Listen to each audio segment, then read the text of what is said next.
Hey, what is up everyone? Today we got a pretty unique story. It's narrated by Frederick Surrey. Get cozy and watch till the end, guys. In the grim darkness of the far future, there are forces that inspire terror across 1,000 worlds. The slavering hordes of greenskins that sweep across battlefields in tides of violence.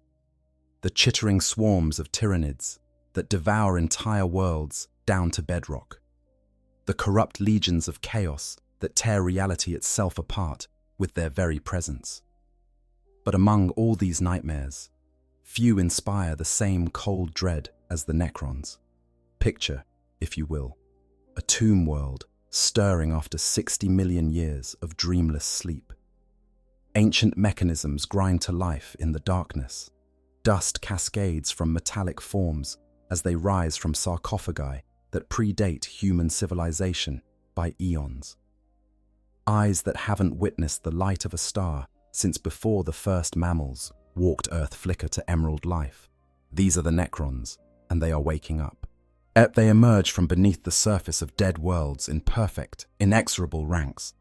Their bodies are made of living metal that reforms after damage. Their weapons harness the fundamental forces of the universe, and their technology makes the greatest achievements of humanity look like a child's finger paintings. They are functionally immortal, nearly impossible to permanently destroy, and they once ruled the galaxy when the stars themselves were young. They should fear nothing. They should be unstoppable. They should be the apex predators of the 41st millennium. But here's the thing about the Necrons that makes their story so compelling, so unsettling, so deeply tragic. Despite all their power, despite their ancient dominion, despite their incredible technology that can unmake reality itself, the Necrons are running. Yet they're fleeing from threats that most of the galaxy doesn't even understand. And the truly horrifying part, the things they're running from aren't external enemies that can be shot or stabbed or disintegrated. The things the Necrons fear most can't be fought with Gauss flares or particle whips. They're running from threats that are already inside them, woven into the very fabric of their cursed existence. To understand what haunts the dreams of beings who no longer dream, we need to start at the beginning. Not at their awakening in the 41st millennium, but 60 million years earlier, when they were still flesh and blood, when they were still capable of dreaming at all. The price of immortality. Long before humanity first looked up at the stars and wondered what lay beyond, long before the Eldar danced through their golden age of decadence, long before even the greenskins were little more than scattered spores drifting through the void, there existed a race called the Necron. They were humanoid, as far as we can tell from the skeletal forms they wear now. They were advanced, having mastered faster-than-light travel and energy weapons, while Earth was still cooling from its formation. They were ambitious, establishing an empire that stretched across the stars. But the Necron were also dying. Their homeworld orbited a star that bathed them in lethal radiation. Cancer was not an illness among the Necron, but a certainty, written into every cell of their bodies from birth. The average lifespan of a Necron was brutally short, measured in decades rather than centuries. Even their greatest rulers, as given the best medical care their civilization could provide, rarely lived to see their 100th year. They watched the cosmos through eyes that would soon dim, explored galaxies they knew they'd never truly come to understand, and built monuments that would long outlast their brief candle flicker of existence. Imagine the psychological impact of this. An entire species, brilliant and capable, knowing that every individual was living on borrowed time, that every achievement would be cut short, that every relationship would end in loss, that every dream would be interrupted by the final darkness before it could be fully realized.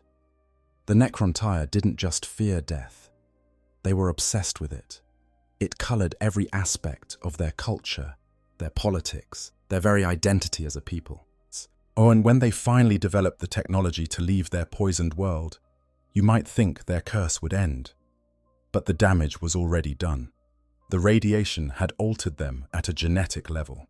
No matter where they settled, no matter how far they ran from their toxic sun, the Necron remained a short-lived race. They could conquer 1,000 worlds, but they couldn't conquer their own mortality. And then they encountered the Old Ones. The Old Ones were everything the Necrontyr were not. Ancient beyond measure, these beings had mastered the warp itself, bending the very fabric of reality to their will. They could create life with a thought, manipulate the fundamental forces of the universe, and they were, for all practical purposes, immortal. When the Necrontyr, desperate and dying, begged the Old Ones to share their secrets of eternal life, they were refused. The reasons for this refusal are lost to time. Perhaps the Old Ones saw something in the Necrontyr they didn't trust. Perhaps the secrets of their immortality couldn't be shared. Perhaps they simply didn't care about the plight of this short-lived, desperate species. Whatever the reason, their refusal set in motion a chain of events that would reshape the galaxy forever. The war in heaven that followed was one of the most devastating conflicts in galactic history.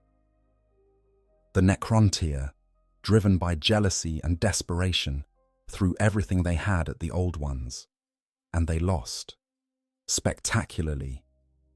The Old Ones' mastery of the warp gave them advantages the Necrontyr couldn't match. They created warrior races to fight for them, including the Eldar and the progenitors of what would become the Greenskins. They used the warp to strike at the Necrontyr from angles that shouldn't exist. The Necrontyr were being driven to extinction. It was in their darkest hour that the Necrontyr encountered the Satan. The Satan were beings of living energy that fed on the radiation of stars. They were ancient, powerful, and hungry. When one of them, known as the Deceiver, approached the Necrontyr leadership with an offer of salvation, they were desperate enough to listen. The Catan promised them immortality. They promised them the power to defeat the Old Ones. They promised them everything the Necrontyr had ever wanted. All it would cost was their flesh. The process was called biotransference, and it was presented as the ultimate solution to the Necrontyr's mortality. Every member of the species would transfer their consciousness into bodies of living metal. They would become immortal, imperishable, eternal. No more disease, no more aging, no more death. The entire species lined up to undergo the procedure, billions of Necrontyr marching into the furnaces that would burn away their flesh and transfer their minds into mechanical shells. Zarek, the Silent King, the ruler of the Necrontyr, was the last to undergo the process. And as he emerged from the furnace in his new metal body, as he looked out at his transformed people, he realized the terrible truth. The Satan hadn't saved them. They had devoured them. The souls of the Necrontyr, the essential spark that made them living beings, had been consumed by the Satan as they fed on the life energy released during biotransference. But what emerged on the other side weren't the Necrontyr reborn. They were something else entirely.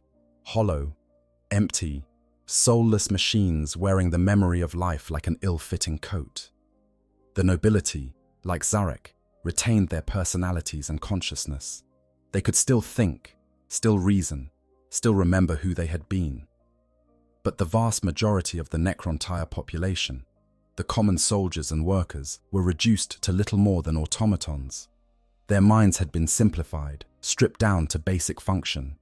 They could follow orders, operate weapons, perform simple tasks, but the spark of individuality that had made them people was gone. And even those who retained their minds discovered the true cost of their transformation. They couldn't feel. Not really. The sensations of flesh and blood were gone. The taste of food, yet the warmth of sunlight, the touch of another being, all reduced to cold data streams in their mechanical brains. They had achieved immortality, but they had lost everything that made immortality worth having. They were eternal, but they were no longer truly alive. This is the foundation of the Necrons' tragedy. They got exactly what they asked for and discovered it was a curse worse than death. And this curse, this hollow existence, is at the heart of everything they fear. Because every threat the Necrons face, every terror that haunts their awakening, stems from this one terrible fact. They are already dead, and they desperately want to be alive again. The Great Devourer, comes when Zarek, the Silent King, led his people into their great sleep 60 million years ago. He did so with a plan. The Necrons would slumber while the galaxy aged around them. The Eldar would inevitably fall to their own excesses. The younger races would war among themselves. And when the time was right, when the galaxy was weak and divided, the Necrons would wake and reclaim their dominion over all existence. For 60 million years, Zarek wandered the void between galaxies. He alone among all Necrons chose not to sleep.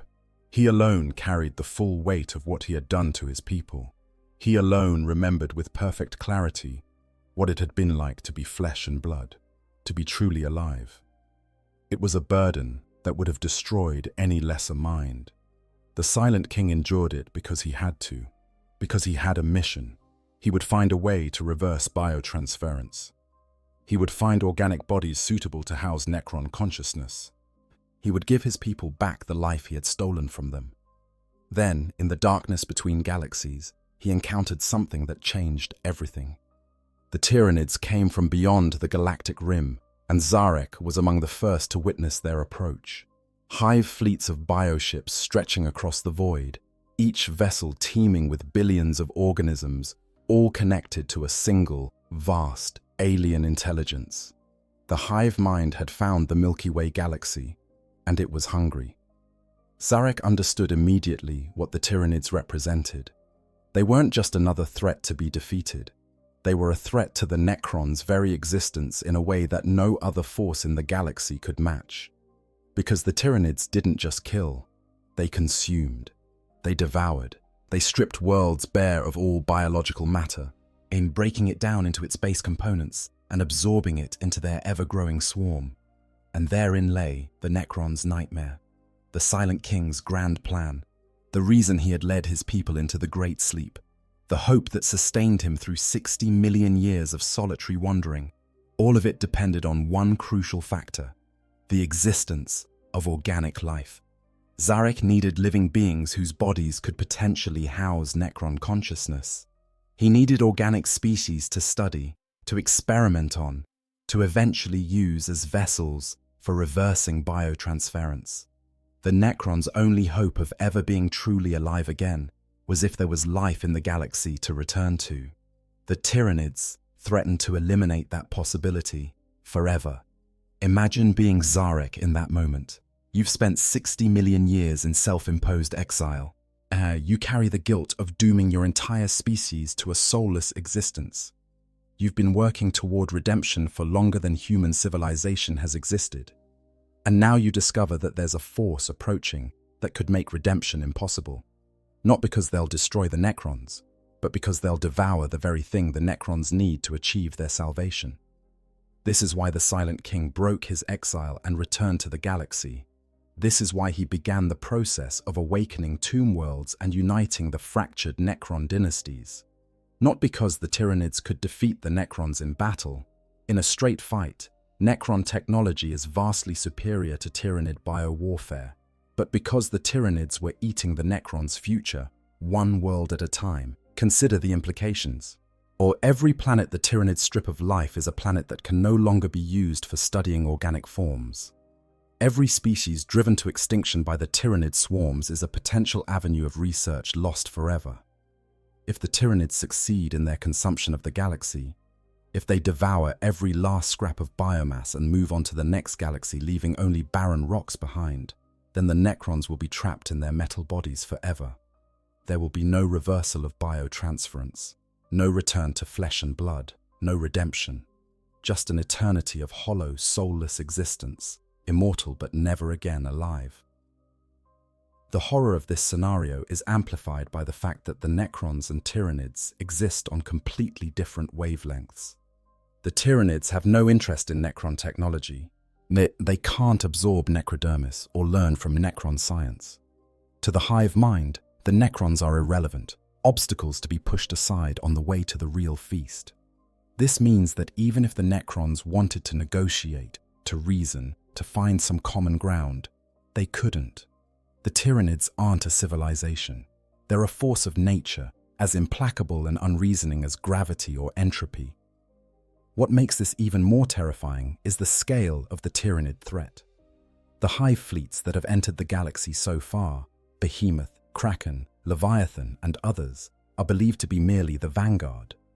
The main body of the swarm is still approaching from the intergalactic void. If the relatively small tendrils that have attacked so far have been enough to devastate entire sectors, what will happen when the full weight of the Tyranid race arrives? Well, the Necrons know this. Sarek knows this, and it terrifies them in a way that nothing else can.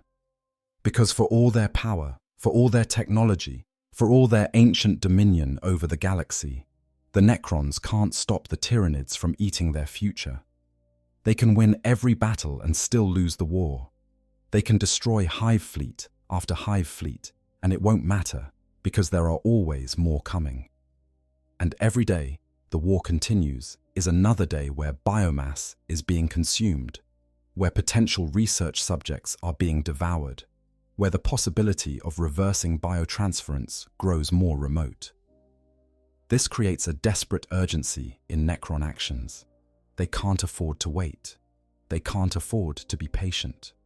Every moment spent in squabbling with other dynasties or fighting minor threats is a moment where the Tyranids are consuming worlds. The Silent King's attempts to unite the Necron race take on a new significance when viewed through this lens. He's not just trying to conquer the galaxy, he's trying to save his species from a fate worse than death, from the prospect of eternal unlife with no hope of redemption. There's a particularly poignant example of this desperation in the Battle of Gehenna, where Necron forces under the Silent King's command found themselves facing a Tyranid invasion of a world they were also attacking. In an unprecedented move, the Necrons temporarily allied with the Blood Angels chapter of Space Marines to defeat their common foe. Think about that, the Necrons. As ancient rulers of the galaxy who view all younger races as upstart children, worked alongside humans to fight the Tyranids. That's not pragmatism, that's desperation. It's also a perfect illustration of the Necron dilemma. They need the younger races to survive because those races represent potential solutions to biotransference. Humans, Eldar, even greenskins, they're all possible subjects for study, possible vessels for Necron consciousness. But at the same time, the Necrons still see themselves as the rightful rulers of the galaxy. They're caught between the need to preserve life and the desire to dominate it, between their curse and their pride. The Tyranids don't care about any of this. They just keep coming, keep consuming, keep devouring. And the Necrons, for all their power, can't stop running long enough to catch their breath. Because if they stop, if they pause in their desperate scramble to preserve biomass and unite their forces, the Tyranids will eat tomorrow while they're standing still today. This is the first great terror that haunts the Necrons' awakening. Not the Tyranids themselves, but what the Tyranids will take from them. Not death, but the death of hope. Not destruction, but the consumption of possibility itself. The Tyranids are devouring the Necrons' future bite by bite, and there's nothing the ancient machines can do to make them stop. The hunger that cannot be satisfied. But the threats the Necrons face aren't all external. Some of the most horrifying dangers they confront come from within their own ranks. Afflictions that spread like viruses through the dormant tomb worlds, waiting to emerge when the Necrons wake. Chief among these internal terrors is the Flayed virus, a curse so terrible that it makes even immortal machines pray for the release of true death. The origin of the Flayed virus dates back to the Necrons' rebellion against the Satan. After the war in heaven ended with the defeat of the Old Ones, the Necrons turned on their star god masters. Using weapons that could shatter the very essence of the Satan, the Necrons broke their former gods into fragments, reducing vast cosmic beings to mere shards of their former power. Most of the Satan were splintered and imprisoned, forever enslaved to their former servants. But one Satan, Landugor the Flayer, was different. Landugor was not merely shattered, it was utterly destroyed, its essence scattered across the cosmos in a way that no other Catan had been. The forces that destroyed it, as led by the Maynarch dynasty on orders from the Silent King himself, went beyond simple imprisonment. They sought to erase the Flayer from existence entirely, and in its final moments, as its cosmic form dissolved into nothingness, Landugor did something that would haunt the Necrons for all eternity. It cursed them. The curse that Landugor unleashed in its death throes wasn't a simple enchantment or hex. It was a fundamental corruption of the Necron consciousness itself, a virus that spreads through the very living metal of their bodies. Those infected with the Flayer virus begin to experience something that should be impossible for soulless machines: hunger. Not the simple need for energy that sustains their mechanical forms, but a deep, primal, insatiable hunger for flesh and blood. The progression of the Flayer virus is slow and horrifying to watch. It begins with small changes in behavior. An infected Necron might linger over fallen enemies longer than necessary. They might show an unusual interest in the biological remains of their foes. Other Necrons might not notice these changes at first, or might dismiss them as eccentricities, the kind of strange quirks that many Necrons develop after millions of years of existence. But then the changes accelerate. The infected Necron begins to mutilate fallen enemies, skinning them with a precision that suggests ritual rather than random violence. They start to collect these grisly trophies, draping flesh over their metal frames as if trying to remember what it was like to have organic form. Their fingers begin to morph, the living metal reshaping itself into long, wickedly sharp claws perfect for flaying skin from bone. Some even develop additional joints in their legs, allowing them to move with an unsettling predatory gait that's disturbingly different from the measured tread of normal Necrons. Eventually, the infected Necron becomes something else entirely: a Flayed One. By this point, any semblance of their former personality is subsumed beneath an all-consuming need to strip flesh from the living and wear it like a macabre costume.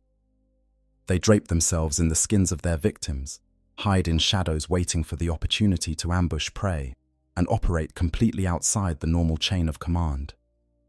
A Flayed One doesn't answer to overlords or pharaons. It doesn't follow battle plans or strategic objectives. It simply hunts, kills, and flays, driven by a hunger that can never be satisfied. Here's where it gets truly terrifying. The Flayed Ones know on some level that their hunger can never be sated. They're machines. They have no digestive system. They can't eat. They can't taste. They can't absorb nutrients. But the curse makes them try anyway. They smear blood across their unmoving jaws. They pack flesh into their empty chest cavities. They drape themselves in viscera like some nightmare parody of the organic life they once possessed. And none of it helps. None of it can help. They're cursed to hunger for something their mechanical bodies can never consume. But the true horror of the Flayer virus isn't what it does to individuals. It's that it spreads. The exact mechanism isn't fully understood, even by the Necron's most brilliant cryptechs. But proximity to Flayed Ones seems to increase the risk of infection. Some believe it spreads through contact with the corrupted living metal of their bodies. Others think it's transmitted through some aspect of the Necron consciousness itself, a mimetic virus that infects the mind rather than the body. Whatever the mechanism, one thing is clear: the more Flayed Ones there are, the more Flayed Ones there will be. This creates a cascading horror scenario. A single Necron falls to the curse. They become a Flayed One. Their presence increases the chance that nearby Necrons will also become infected. Those newly infected Necrons spread the curse further. What starts as one or two infected individuals can, over time, consume entire tomb worlds. The Maynarch dynasty, the very dynasty credited with destroying Landugor in the first place, is particularly afflicted by the curse. Some believe this is poetic justice, the Flayer taking its revenge on those who ended its existence. The Necron's response to the Flayer virus reveals the depth of their fear. Flayed Ones are not just avoided, they're actively shunned by their own kind. When a Necron begins showing signs of infection, they're typically exiled from their tomb world or destroyed outright. This isn't cruelty for its own sake, it's desperate self-preservation. The other Necrons know that allowing a Flayed One to remain among them is risking further infection. Better to lose one individual than to risk losing an entire dynasty. But here's the cruel irony. The Flayed Ones don't stay exiled. They've developed the ability to travel through a pocket dimension, a twisted realm the Necrons call the Flayer dimension, or the Ghost Wind. From this nightmare space, Flayed Ones can emerge anywhere, materializing out of shadows on battlefields across the galaxy. They're drawn to the scent of blood and carnage, appearing wherever violence is occurring to indulge their endless hunger. This means that even dynasties that have successfully purged all infected individuals from their tomb worlds aren't safe. Flayed Ones from elsewhere in the galaxy can simply phase into existence and join any battle they please. There exists, in the northeast corner of the galaxy, a place called the Bone Kingdom of Drazak. It's a cautionary tale made manifest, a tomb world where every Necron save the ruler, Valgul the Fallen Lord, has succumbed to the Flayer curse. It's a kingdom of madness, where Flayed Ones roam barren wastelands fighting each other over scraps of rotting meat, as tearing at ancient mummified remains because there's nothing else left to skin. Every few months, Valgul rises from his throne of bone and declares a time of bounty, launching raids on nearby worlds to capture living beings and bring them back for his subjects to flay. Drazak represents the Necrons' nightmare scenario. It's what any tomb world could become if the Flayer curse goes unchecked. An entire civilization reduced to mindless, hungry automatons, forever seeking to satisfy a hunger that their very nature makes impossible to fulfill. And the worst part, there's no cure. Necron cryptechs have spent thousands of years researching the Flayer virus, trying to understand it, trying to reverse it, trying to at least slow its progression. They've failed. Every single attempt has ended in failure. Some hope exists in the legends surrounding Valgul himself. According to these legends, he's the only Necron to have contracted the Flayer curse while somehow retaining his sanity and sense of self. If this is true, if there really is a way to keep one's mind intact even after infection, then perhaps a cure could be developed from studying him. But Valgul exists in Drazak, surrounded by his kingdom of Flayed Ones. And no one knows if the legends are even accurate. He might not be immune at all. He might simply be a different kind of mad. The psychological impact of the Flayer curse on Necron society cannot be overstated. Imagine being an immortal being, already cursed with a soulless existence, living with the knowledge that at any moment you might begin to change. That one day you might wake from dormancy with an inexplicable interest in organic remains. That your fingers might start to lengthen into claws. That your mind, the last vestige of who you once were, might slowly erode beneath an impossible hunger you can neither resist nor satisfy. This fear manifests in the way Necrons treat their flayed brethren. There's no compassion, no attempt at rehabilitation, no hope of recovery. A Flayed One is already dead in every meaningful sense. The person they once were is gone, replaced by a hungry ghost wearing their metal skin. And every Necron knows, in the cold, calculating way that machines know things, that they could be next. The virus doesn't discriminate. It doesn't care about rank or dynasty or accomplishments. It can strike anyone, at any time, for reasons no one fully understands. But some Necron lords have theorized that the mental state of the individual plays a role in susceptibility to the curse. Those who dwell too much on their lost organic existence, who spend too much time remembering what it was like to be flesh and blood, seem more likely to fall to the Flayer virus. If this theory is correct, and there's no consensus that it is, then it creates a terrible catch-22. The Necrons' entire motivation for awakening, their reason for fighting the Tyranids and researching biotransference reversal, is to return to organic existence. But dwelling on this desire, letting yourself remember too clearly what it was like to be alive, might be the very thing that triggers the curse. The Flayed Ones themselves exist in a state of perpetual torment that they're no longer capable of understanding. Yes, they hunt and kill and flay, driven by an instinct they can't control toward a goal they can't achieve. They're forever reaching for something that slips through their clawed fingers, forever hungering for sensations their mechanical forms can't experience, forever trying to return to life by wearing the skins of the living. It's a tragedy, really. A curse specifically designed to torture beings who are already in hell, already suffering, already cursed with immortality without life. And Landugor's dying words, preserved in the memory banks of every infected Necron, echo through the ages. I will wrench your souls and break your bones. I will cast hunger through your accursed existence. Down the eons you will not forget. I will grant you this gift from love turned aside and make you like me. Ye break you in my image as you have broken me. The Satan got its revenge. Even in death, even scattered across the cosmos with no hope of ever being whole again, Landugor found a way to make the Necrons suffer. And that suffering spreads, day by day, tomb world by tomb world, an infection that cannot be cured, a hunger that cannot be fed, a curse that will endure as long as even a single Necron still functions. This is the second great terror the Necrons run from. Not an external enemy like the Tyranids, but an internal rot, a corruption that eats away at their already hollow existence from within. They're running from their own shadows, from the knowledge that any one of them could become the thing they fear most. They're running from a curse that makes their already terrible existence even worse. But that adds new layers of horror to an existence already defined by loss. And the worst part, they can never stop running, because the Flayer virus isn't something you can defeat in battle, or negotiate with, or contain through technology. It's written into the very substance of their being, a curse woven into the living metal of their bodies by a dying god. As long as there are Necrons, there will be Flayed Ones.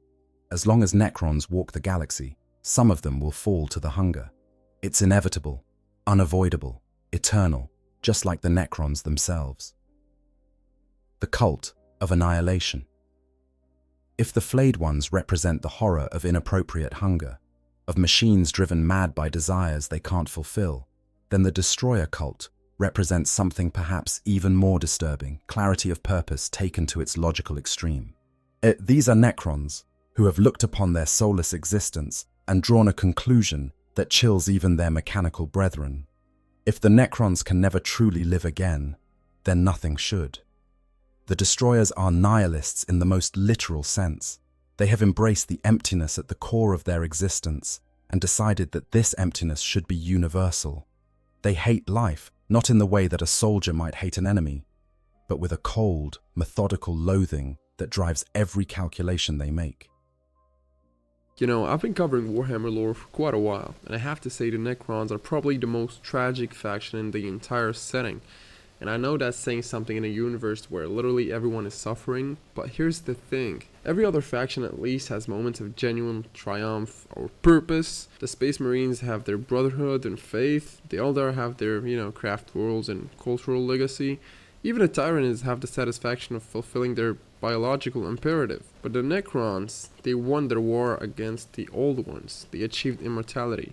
They conquered the galaxy, and none of it matters because they lost everything that made victory worth having. They're the ultimate cautionary tale about getting exactly what you asked for, and discovering too late that what you asked for is the wrong thing. That's what makes them so compelling to me. They're not just villains or obstacles. They're a civilization-spanning tragedy that's been playing out for 60 million years, and there's no happy ending in sight. It's genuinely haunting when you really think about it. But anyways, let's continue the video. Organic life, in all its messy, chaotic, beautiful variety, is an affront to them.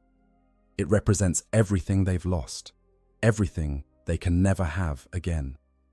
And so they've dedicated their entire existence to its eradication. What makes the Destroyer cult particularly terrifying is the completeness of their vision. They don't just want to kill enemies on the battlefield. They don't just want to conquer worlds or destroy civilizations. They want to sterilize the galaxy.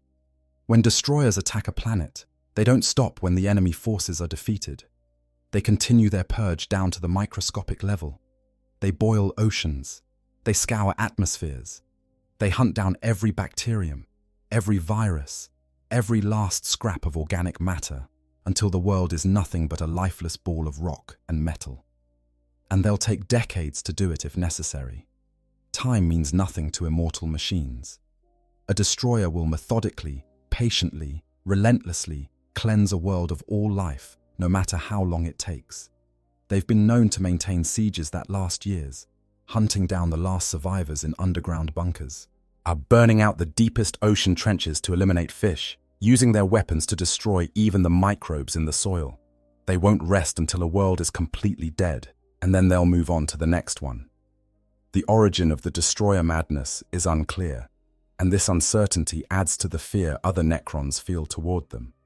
Some believe it's another form of the degradation that afflicts Necrons upon awakening, a different manifestation of the mental damage caused by 60 million years of dormancy.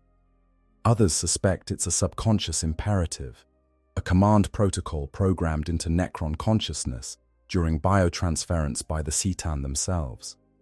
After all, it would serve the Citan's purposes to have a faction of Necrons dedicated to destroying life, given that the Citan fed on life energy. What's known is that the destroyer madness can affect any Necron, from the lowliest warrior to the mightiest overlord. It seems to strike Necrons who have enough personality and free will to embrace a philosophy, which means it primarily affects immortals, Lichguard, Deathmarks, and the nobility. Warriors, with their simplified consciousness, rarely become destroyers. This detail is particularly unsettling because it suggests the madness requires a certain level of awareness to take hold. You have to be capable of understanding the implications of your existence to hate it enough to want to destroy all existence. When a Necron falls to the destroyer madness, they undergo physical as well as mental changes. They modify their bodies, working with cryptex to transform themselves into more efficient killing machines. Locust destroyers replace their legs with anti-gravity platforms, allowing them to float over terrain while mounting heavy weapons. Scorpec destroyers reshape their bodies into multi-limbed killing machines festooned with blades. Ophidian destroyers transform into serpentine horrors that tunnel through the ground to emerge in the midst of their prey. Each modification makes them more lethal, more specialized for the task of ending life. But it's not just their bodies they modify. Destroyers also alter their own minds, deliberately simplifying their consciousness to be more focused on their mission. They remove any remaining traces of empathy, of curiosity, of anything that might distract them from their singular purpose. In a sense, they're choosing to become more like the mindless warriors, sacrificing the complexity that makes them individuals in exchange for absolute dedication to their cause. The reaction of other Necrons to the Destroyer cult reveals how deeply it disturbs them. Destroyers are outcasts, even among a race of soulless machines. They're feared, shunned, forced to dwell on the periphery of tomb worlds in isolated fortresses. Other Necrons view the Destroyer madness as infectious, though whether this is literally true or simply a precaution born of fear isn't clear. What is clear is that no Necron dynasty truly trusts destroyers, even their own. This creates a paradox. Destroyers are incredibly useful in battle. Their single-minded focus on destroying the enemy, their willingness to take any risk and endure any damage in pursuit of their goal, makes them devastating shock troops. A squad of Scorpec destroyers charging into enemy lines will break formations that would stop conventional forces. A flight of Locust destroyers raining fire from above can decimate an army. Necron commanders use them because they're effective, because sometimes you need a weapon that doesn't care about survival or retreat or anything except killing. But those same commanders know that once the battle is over, once all the enemies are dead, they have to get the destroyers off the battlefield quickly, because if there's still life present, any life at all, the destroyers won't stop. They don't distinguish between enemy combatants and civilian populations. They don't care about strategic objectives or political considerations. They just kill. And if there are no more enemies to kill, they'll start killing anything else that lives. Animals, plants, microbes. Eventually, if left unchecked, they might even turn on their fellow Necrons, seeing even their mechanical half-life as an affront to the perfection of absolute death. The leadership of the Destroyer cult adds another layer of horror to their existence. When a Necron Lord or Overlord falls to the Destroyer madness, they become a Locust Lord or, in the most extreme cases, a Necrosaur. These beings retain their intelligence and tactical acumen, while being consumed by the hatred that drives all destroyers. They're capable of planning campaigns, of coordinating multiple destroyer forces, of pursuing their vision of a lifeless galaxy with terrifying efficiency. Necrosaur Amantar is perhaps the most infamous example. Unlike other destroyers who succumb completely to their madness, Amantar has retained much of its personality and intelligence, but that only makes it more dangerous. It has developed an almost religious fascination with the Nightbringer, the deadliest of the Catan, and has taken up what it sees as the Nightbringer's mantle. Amantar actively seeks out Catan shards, hoping to reunite them and unleash the Nightbringer in its full power once more. The thought of a destroyer cult led by a being with access to a complete Catan is nightmare fuel for every other faction in the galaxy, including the Necrons themselves. What makes the destroyer cult so terrifying to other Necrons isn't just their actions, but what they represent. Destroyers are what happens when a Necron fully accepts the implications of their existence. They're what happens when you stop fighting against your soulless state and instead embrace it completely. They're the logical endpoint of Necron existence taken to its extreme. Every Necron, deep in their mechanical consciousness, understands this on some level. The destroyers aren't wrong exactly. They've simply stopped pretending. They've stopped hoping for biotransference reversal, stopped dreaming of returning to organic life, stopped maintaining the fiction that their existence has meaning beyond pure function. They've looked into the emptiness at the core of their being and decided that if they can't truly live, then nothing else should either. This is why the destroyer madness spreads faster than ever before. As more Necrons wake up from the Great Sleep, and as more of them confront the reality of their existence in the 41st millennium, more of them are drawing the same conclusion that the destroyers have drawn. Why preserve organic life if it only reminds them of what they've lost? Why fight the Tyranids if the galaxy is going to be inherited by creatures that can experience all the things Necrons can never feel again? Why not just end it all? Reduce the universe to a cold, lifeless perfection where there's no painful contrast between the living and the undead. The destroyer cult represents the Necrons' fear of despair. It's what happens when hope dies, when the already minimal emotional capacity of a Necron is reduced to pure hatred. And as more tomb worlds wake, as more Necrons confront the horror of their existence, the ranks of the destroyer cult grow. It's a slow-motion catastrophe, or it's a gradual descent into madness that threatens to consume the entire Necron race from within.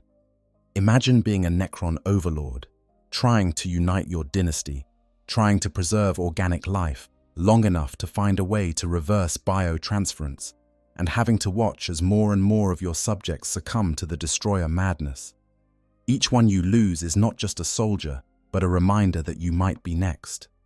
That the philosophy you're fighting so hard to resist might, in the end, be the correct one. That perhaps the destroyers have the right idea, and you're the one deluding yourself with false hope. The destroyer cult isn't just an internal threat to Necron unity, it's a philosophical crisis, an existential challenge to the very premise of the Necrons' awakening. If the destroyers are right, if the logical response to soulless immortality is the eradication of all life, then what's the point of anything the Necrons are trying to do? Why wake up at all? Why not just remain in stasis forever, dreamless and empty, until the heat death of the universe? These are questions that haunt every Necron who still retains enough consciousness to ask them. And the destroyer cult, growing larger with each passing year, stands as a constant reminder that these questions might not have comfortable answers. That perhaps the greatest threat the Necrons face isn't external at all, but internal, a slow erosion of purpose and meaning until there's nothing left but the will to destroy. The destroyers are running toward oblivion, sprinting gleefully toward the end of all things, and the rest of the Necrons are running from them, as terrified that they might be running in the same direction. The slow decay of forever. There's a particular kind of horror in watching something eternal slowly crumble. The Necrons achieved immortality, yes, but immortality doesn't mean invulnerability. It doesn't mean immunity to the ravages of time. And 60 million years is a very, very long time. When the Necrons entered their great sleep, they did so with the assumption that their tomb worlds would remain secure, that their stasis technology would preserve them perfectly, that when they woke, the galaxy would be theirs for the taking. They were wrong on all counts. The galaxy didn't wait for them. And worse, they didn't all sleep well. The first issue is simple mechanical degradation. Necrodermis, the living metal that makes up Necron bodies, is incredibly durable. While it can self-repair from damage, regenerate from wounds that would destroy normal materials, and endure conditions that would reduce other substances to atoms. But even Necrodermis has limits. 60 million years exceeds those limits in many cases. Tomb worlds were built to last, but they were built by a race that, for all their technology, didn't fully understand what they were building. The Necron had achieved incredible technological heights, yes, but they'd done so in desperate collaboration with entities that were using them. The Satan provided technology, but they didn't provide understanding. The Necrons got the blueprints, but not always the theory behind them. This means that when systems start to fail, when the stasis fields begin to flicker, when the reanimation protocols glitch, the Necrons often don't know how to fix them. Or cryptechs, the Necron technological specialists, spend significant portions of their awakened time trying to repair damage that accumulated during the Great Sleep. They're essentially performing archaeology on their own civilization, trying to understand technology that was built millions of years ago by beings who are now too degraded to remember how they did it. It's like trying to repair a computer when you've forgotten what electricity is. The physical degradation manifests in different ways. Some Necrons wake up with gaps in their memory engrams, their electronic consciousness corrupted by time or cosmic radiation. They might remember their name, but not their dynasty. They might know their warriors, but not why. They might retain technical knowledge, but lose all emotional context for why they ever cared about anything. Imagine waking up and knowing you're supposed to hate someone, but not remembering who they are or why you hate them. Others suffer physical decay. Their necrodermis bodies might be intact, but their internal systems compromised. Reanimation protocols that should trigger automatically fail. Self-repair functions operate at reduced efficiency or not at all. Some wake up to discover they're trapped in bodies that can barely move, that respond sluggishly to commands, that are effectively prisons, more confining than the sarcophagi they've just left. The worst cases are the Necrons, who wake up completely mindless. They had functioning consciousness when they entered stasis, but 60 million years of sleep eroded it away until nothing remained but the most basic operational functions. They can move. They can hold weapons. They can follow simple orders, but there's nobody home anymore. The person they once were is gone, and what remains is little more than a sophisticated automaton. This creates a particular kind of existential terror for conscious Necrons. They look at these degraded shells and see their potential future. Because if 60 million years could do this to some of their number, what will another 60 million do? What if they need to enter stasis again? How much more of themselves will they lose next time? The degradation isn't just individual either. Entire tomb worlds have failed. Stasis fields collapsed. Power systems died. Security protocols failed. You're leaving tomb worlds vulnerable to everything from tectonic activity to meteor strikes to invasion by younger races who stumbled upon ancient Necron installations and woke forces they couldn't comprehend. Some tomb worlds were destroyed entirely, trillions of Necrons erased from existence while they slept helplessly in their crypts. Others suffered partial failure. Maybe one section of a tomb world remained intact while the rest was destroyed. Maybe a dynasty lost 90% of its population, but 10% survived. These partial survivals might sound like victories, but they're often worse than total destruction. Because now you have Necrons waking up to find their entire civilization gone, their fellows dead, or so degraded they're effectively dead, their purpose and context erased by time and disaster. There's also the issue of political and social degradation. The Necron Empire that entered the Great Sleep was already fractured by internal divisions, by dynastic conflicts, by the trauma of biotransference and the war against the Satan. 60 million years didn't heal these divisions. If anything, it made them worse. Necrons wake up with grudges that are literally older than some stars, conflicts whose original causes have been forgotten, but whose hatreds remain. They fight each other over insults delivered in an age when dinosaurs walked Earth, unable to remember exactly what they're angry about, but certain that they should be angry.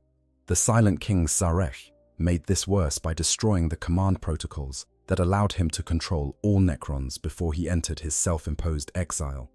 He did this to free his people from tyranny, to give them back their free will, but it also meant that when the Necrons woke up, there was no central authority to unite them. Each dynasty, each tomb world, each individual Necron with sufficient consciousness makes their own decisions. Some want to conquer the galaxy, some want to reverse biotransference, some want to destroy all life, some just want to be left alone. And they're all competing for resources and territory while failing to coordinate against threats that could destroy them all. Imhotep, the Stormlord, one of the most powerful Necron overlords, has emerged as a rival to the Silent King's authority. Imhotep opposes Zarech's plan to reverse biotransference, believing that the Necrons should embrace their machine nature rather than trying to reclaim their lost flesh. This disagreement has led to open conflict within the Pariah Nexus, with Necron fighting Necron, while external threats like the Imperium and Chaos forces take advantage of their division. This internal conflict represents a fundamental degradation of Necron society itself. They should be united against common enemies. They should be coordinating their efforts, pooling their resources, presenting a unified front against the myriad threats facing them. Instead, they're fragmenting further with each awakening, each dynasty pursuing its own agenda, each lord convinced that their vision for the future is the correct one and everyone else is wrong. The psychological degradation is perhaps the most insidious. Necrons who retain their full consciousness after awakening discover that they don't quite fit into their own bodies anymore. What the engram of their consciousness, the pattern of their mind preserved in mechanical form, has been running for 60 million years in some cases, even if they weren't conscious for most of it. That kind of existence does things to a psyche that organic beings can't even comprehend. Many Necrons develop what younger races might call eccentricities, but which are really symptoms of profound psychological damage. Trazin the Infinite, for instance, has become obsessed with collecting artifacts and specimens from across the galaxy, preserving them in his galleries on Solemnes. This might seem harmless, even admirable in a scholarly way, but it's also the behavior of a being trying desperately to hold on to something, to preserve something, because he's watched everything he ever knew crumble to dust. Zarech, a Necron overlord, has developed a delusion where he doesn't believe biotransference ever happened. He thinks he's still flesh and blood, commanding organic warriors in a normal military campaign. His loyal Vargard Oberon protects him and helps maintain this delusion, translating the world into terms Zarech can accept. It's tragic and touching, but it's also a sign of how badly damaged Necron minds can become. Others become obsessed with death in ways that even other Necrons find disturbing. The Destroyer cult is one manifestation of this, but there are others. Some Necrons seek out their own destruction, throwing themselves into hopeless battles in the hope that finally, maybe this time, they'll find the true death that's been denied to them.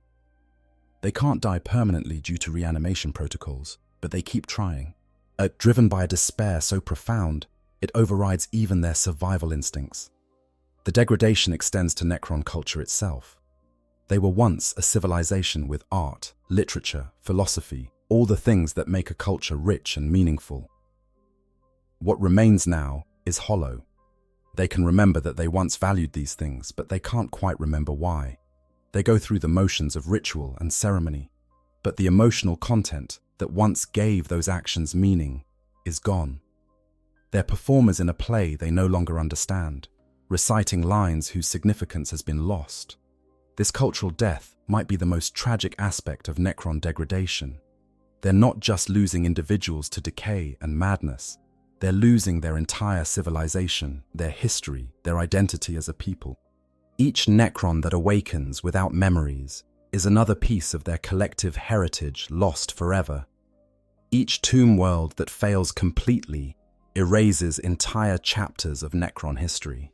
They're watching their own past disappear in real time, knowing that eventually there won't be anyone left who remembers what the Necron were like before biotransference. The fear this generates is existential.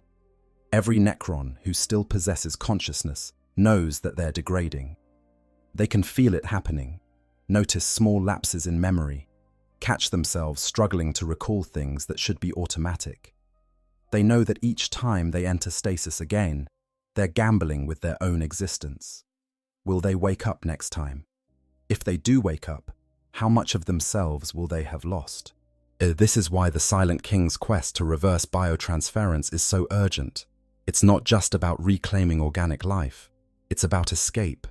The Necrons are trapped in bodies that are slowly failing, minds that are gradually degrading, an existence that's killing them by degrees, despite their immortality. They need to escape into organic forms before there's nothing left to transfer, before the degradation erodes away everything that makes them who they are. But that escape is becoming less likely with each passing year. The degradation isn't slowing down. If anything, it's accelerating as more tomb worlds wake up and discover how much damage they've sustained.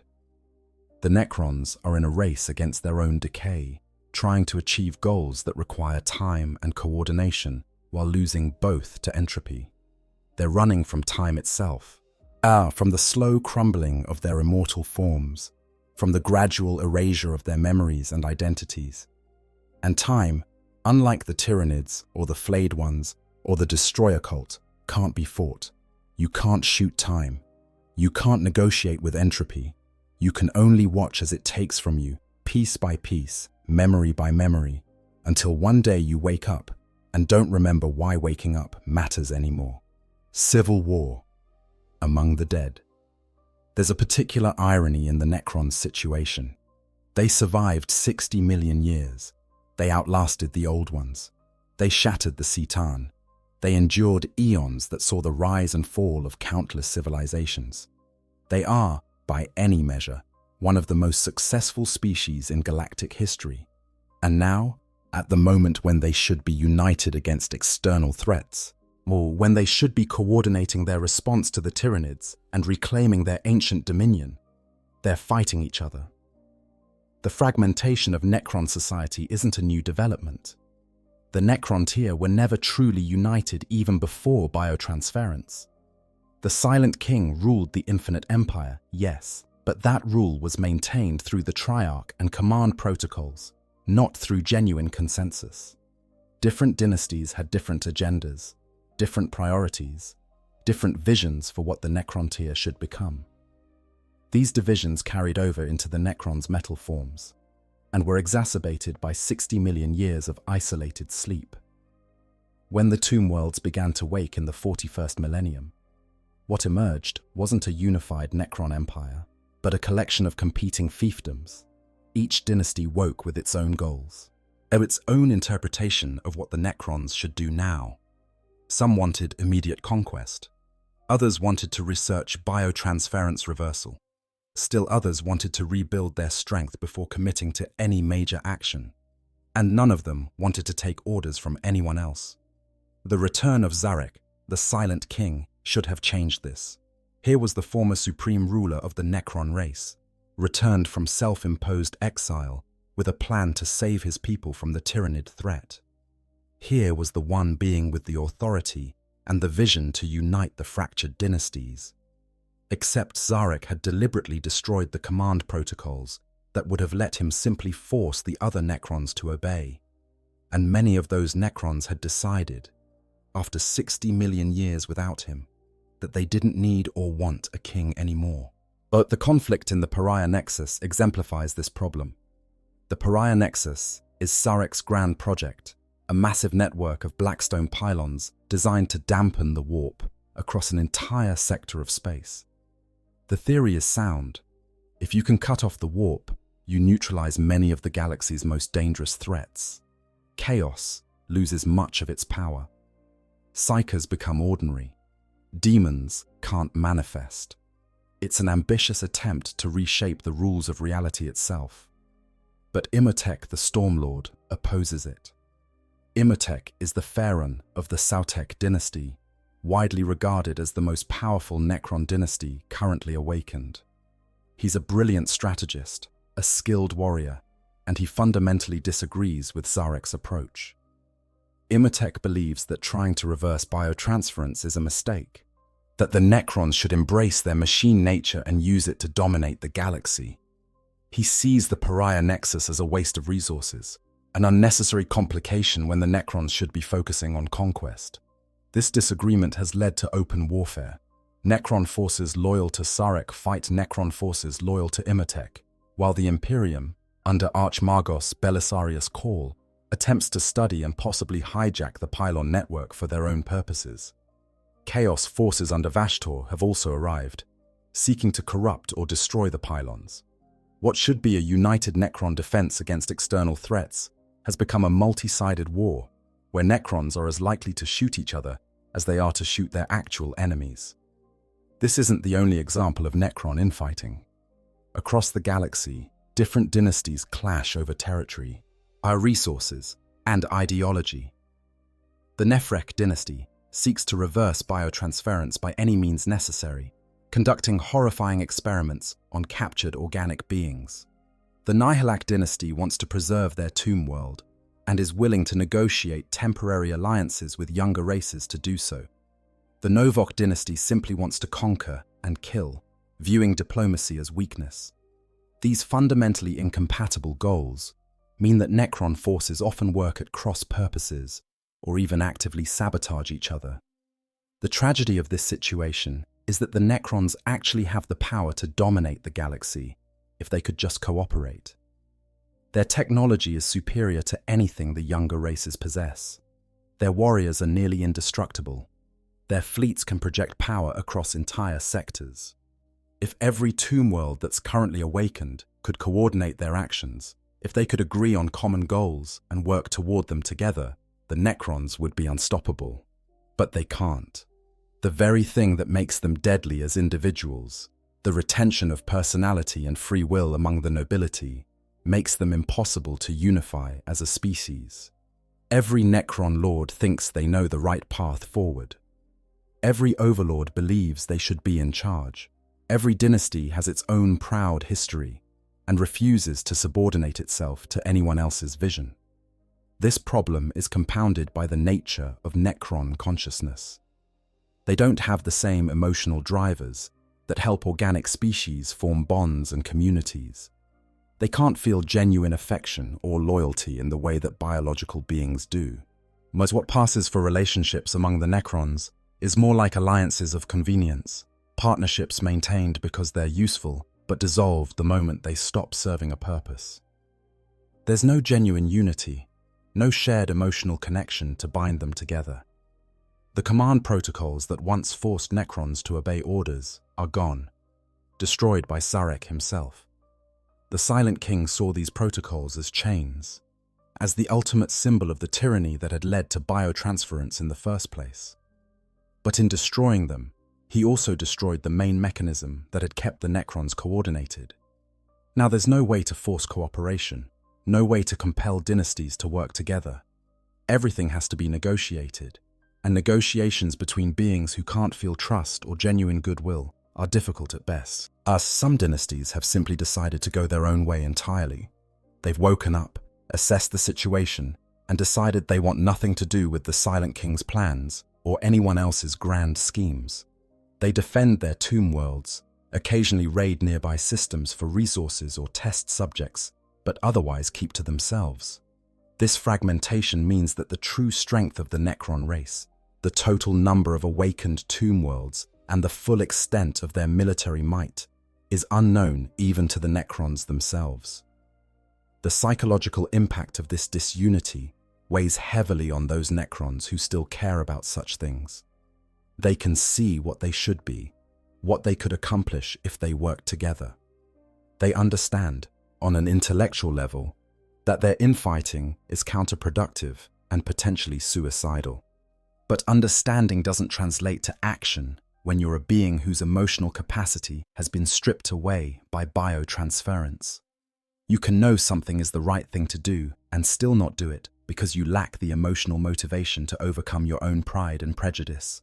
Zarek himself embodies this tragedy. He destroyed the command protocols to give his people freedom, only to discover that freedom for beings without souls often means chaos. He spent 60 million years preparing to save his species, only to return and find them unwilling to be saved on his terms.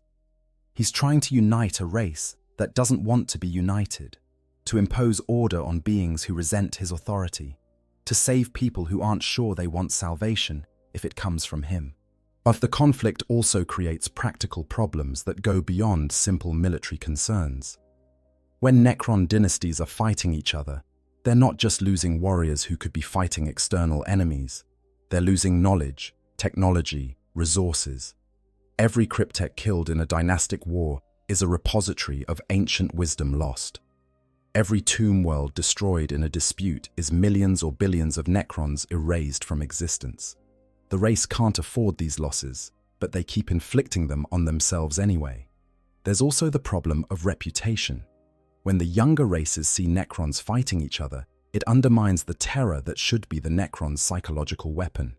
The Necrons should be this monolithic, unstoppable force, ancient and implacable. Instead, they're revealed to be as fractious and divided as any other species.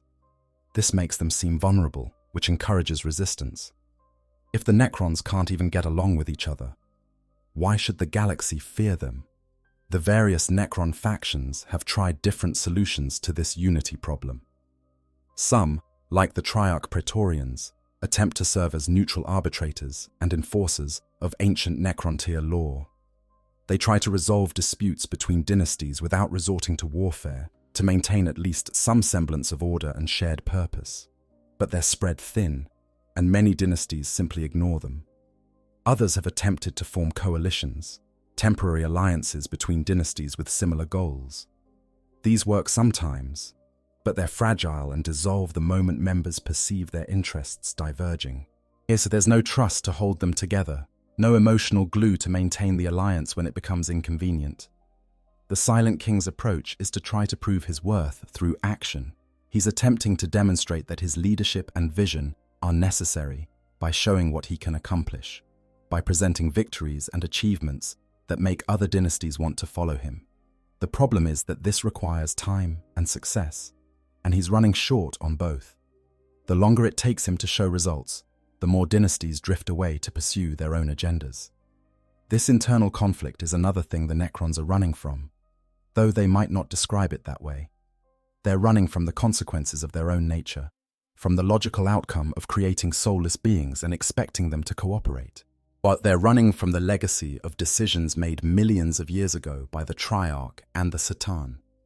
They're running from the fact that in gaining immortality, they lost the capacity for the kind of unity that might have made that immortality meaningful. And they're running out of time to figure it out. The Tyranids don't care about Necron politics. The Flare virus doesn't pause its spread because dynasties are feuding. The slow degradation of tomb worlds continues regardless of who's in charge. Every year spent fighting each other is a year closer to irrelevance, to being overtaken by external threats, to waking up one day to discover that while they were arguing about who should rule, the galaxy moved on without them. The Necrons are their own worst enemy, and they know it. But knowing and fixing are different things, especially when you're a race of soulless machines who can barely remember what cooperation felt like when you were still alive. The warp's incomprehensible touch. If you ask a Necron what they think of the warp, assuming you could have such a conversation, you'd get a response that mixes contempt with unease. The Necrons are creatures of pure materialism. They're machines running on technology so advanced it seems like magic, but is actually just extremely sophisticated physics. They understand the universe in terms of energy, matter, and the forces that govern them. They can manipulate these forces in ways the younger races can only dream of, but everything they do is ultimately rooted in physical law. The warp isn't. The Imperium, the warp, the Sea of Souls, whatever you want to call it, operates on principles that have nothing to do with physical law as the Necrons understand it. It's a dimension of psychic energy, of emotion made manifest, where thought and reality blur together until they're indistinguishable. The warp is anathema to everything the Necrons are, and everything they understand about how the universe works. This creates a fundamental problem. The Necrons have to fight enemies who operate according to rules they barely comprehend. Chaos space marines who derive power from their belief in dark gods. Demons who can reshape reality through force of will. Psykers who manipulate the warp to throw lightning or read minds or teleport across battlefields. All of this violates the Necrons' understanding of proper physics, and fighting enemies who break the rules you think are fundamental is deeply disconcerting. The Necrons' relationship with the warp is complicated by their lack of souls. They have no presence in the warp, no psychic signature that can be detected or manipulated. This should be an advantage, and in many ways it is. Psykers can't read Necron minds because there's nothing there to read, just machine code and electrical impulses. Demons struggle to harm Necrons directly because there's no soul to corrupt or devour. The Necrons are invisible to many of the warp's most dangerous effects, but this immunity is not absolute, and that's what unsettles the Necrons. Demons can still affect Necrons through indirect means. A demon of Khorne can't possess a Necron, but it can still hit one with a demon-forged weapon. A sorcerer can't dominate a Necron's mind, but they can still use warp powers to throw telekinetic force or summon warp fire. The Necrons thought they were safe from the warp's touch, but they're discovering that safety from the warp is a much more nuanced thing than they believed. There's also the issue of chaos corruption affecting Necron technology. Living metal shouldn't be vulnerable to the warp's influence, but reality is more complicated than that. There have been instances of Necron equipment malfunctioning when exposed to high concentrations of warp energy, of command protocols becoming erratic in the presence of powerful demons, of Necrons themselves acting strangely when fighting in areas where the warp bleeds heavily into real space. The formation of the Great Rift, the massive tear in reality that split the galaxy in two, has made this problem much worse. The Great Rift is a colossal warp storm that emerged in the wake of the 13th Black Crusade and the fall of Cadia. It's a permanent wound in reality, a place where the warp and real space overlap in ways that shouldn't be possible. And it's disrupting Necron operations across the galaxy. Tomb worlds near the Great Rift report increased instances of malfunction. Navigation becomes unreliable because the rift interferes with normal space-time. Communication between dynasties becomes difficult because warp storms block conventional signals. Worst of all, some Necrons report experiencing things that shouldn't be possible for soulless machines. Hallucinations, disturbing visions, moments where reality seems to twist in ways their senses can't explain. This terrifies the Necrons more than they'd ever admit. As they're supposed to be immune to this, they gave up their souls precisely to escape the warp's influence. The old ones used the warp against them during the War in Heaven, and biotransference was supposed to make them invulnerable to such attacks. But they're discovering that while they may have no souls, they're not completely divorced from the warp's influence. The material universe and the Imperium are connected in ways the Necrons don't fully understand, and those connections can affect them whether they like it or not. The Necrons' response has been to try to shut the warp out entirely. This is the real purpose of the Pariah Nexus. The Silent King isn't just trying to gain a tactical advantage by creating an anti-psyker field. He's attempting to wall off sections of reality from the warp completely. To create zones where the Imperium can't reach, where the rules of physics are restored to what the Necrons consider normal. The technology for this exists. The Cadian pylons held back the Eye of Terror for thousands of years, maintaining a cordon around one of the galaxy's largest warp rifts. The Necrons built those pylons, though by the 41st millennium, most Necrons had forgotten they'd done so. Now the Silent King is attempting to recreate that technology on a massive scale, to use black stone pylons to create vast dead zones where the warp holds no sway. The Pariah Nexus is the first step in what would be, if successful, a transformation of the galaxy itself. If Zarek has his way, the entire galaxy would eventually be covered in a network of these pylons, all working in concert to dampen the warp's influence everywhere. As psykers would lose their powers, demons would be unable to manifest. Chaos would be cut off from its main avenue of influence over real space. The universe would become safe for soulless machines. But this plan faces enormous obstacles. The sheer scale is almost incomprehensible. You'd need to build trillions of pylons and place them with incredible precision across billions of star systems. The resources required would strain even the Necrons' vast capabilities, and that's before considering all the forces that would oppose such a project. The Imperium relies heavily on psykers, the navigators who guide ships through the warp, the astropaths who provide faster-than-light communication, the librarians who serve in Space Marine chapters. All would lose their abilities in a warp-null galaxy. The Imperium would fight any attempt to spread the Pariah Nexus beyond isolated sectors. The Elder, already dying as a species, would resist even more fiercely because their remaining survival depends on psychic abilities and their connection to the warp through the infinity circuits. Even the Greenskins might fight it, as their reality warping abilities are technically a form of psychic power. And Chaos would throw everything it has at preventing the Pariah Nexus's expansion. The Chaos Gods exist in the warp and draw their power from it. A galaxy-wide dampening field would weaken them, possibly to the point of threatening their existence. They would send every Demon Legion, every corrupted Space Marine, every Dark Mechanicus warship to stop the Silent King's plan. But here's the deepest fear. The thing that keeps Zarek's processes running cold calculations in the deepest parts of his mechanical mind. What if it doesn't work? What if the warp can't be shut out? What if there's something fundamental about the connection between material reality and the Imperium that makes it impossible to completely sever them?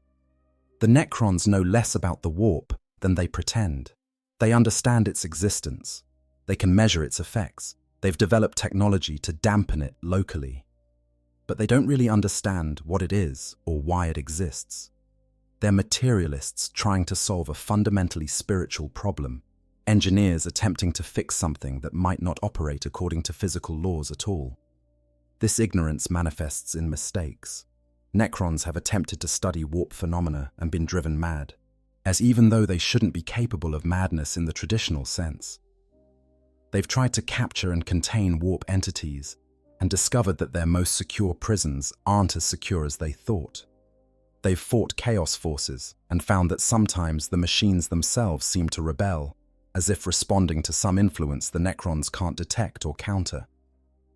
There's a famous incident where Necron forces under a lord who shall remain nameless attempted to contain a greater demon in a tesseract labyrinth, one of the Necrons' dimensional prison technologies. The technology should have been foolproof. Dimensional labyrinths had successfully contained Citan shards, beings of incredible power, but the greater demon, through means the Necrons still don't understand, corrupted the labyrinth's containment fields from the inside. The result was a catastrophic failure that destroyed the entire tomb world and scattered warp-corrupted Necron technology across several star systems. This is the kind of failure that haunts Necron strategic planning. They're fighting enemies who don't follow the rules, who can do things that shouldn't be possible, who operate on principles the Necrons don't fully understand and possibly can't understand, given their soulless nature. It's like trying to fight a war where your opponent can occasionally make gravity work in reverse or turn energy into matter just by believing really hard.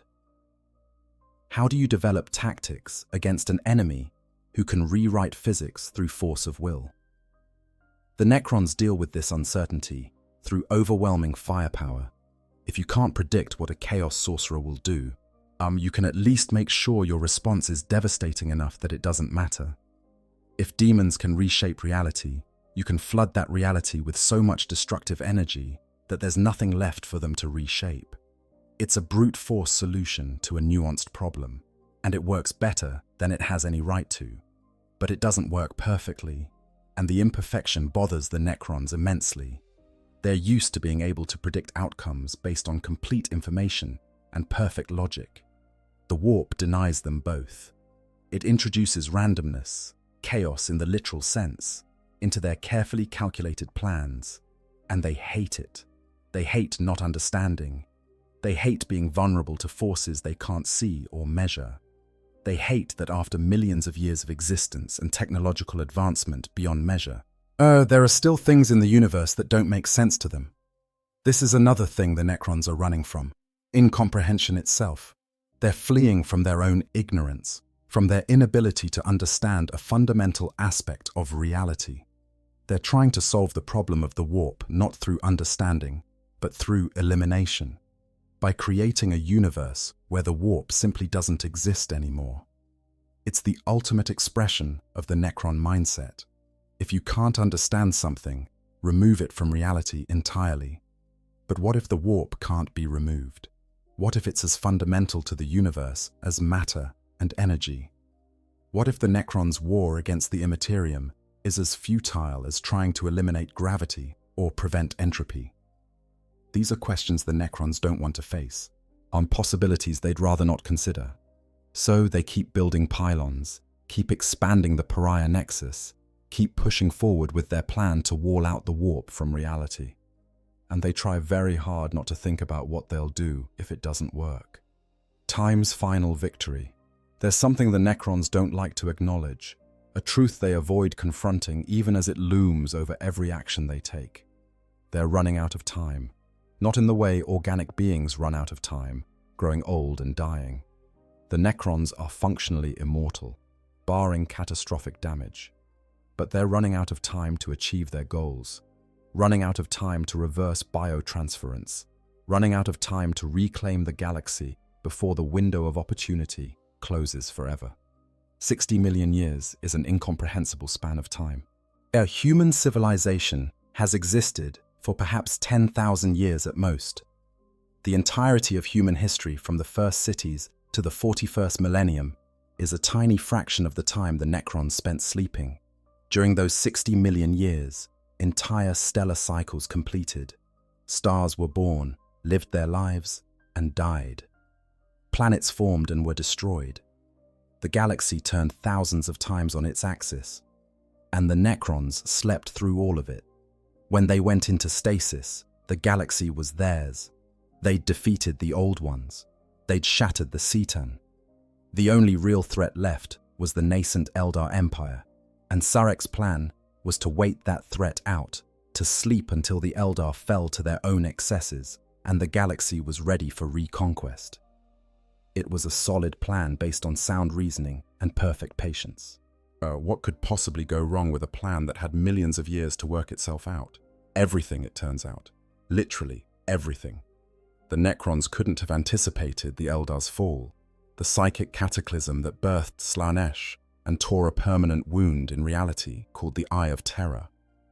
They couldn't have predicted that this would create a galaxy where the warp was far more active and dangerous than it had been during their time awake.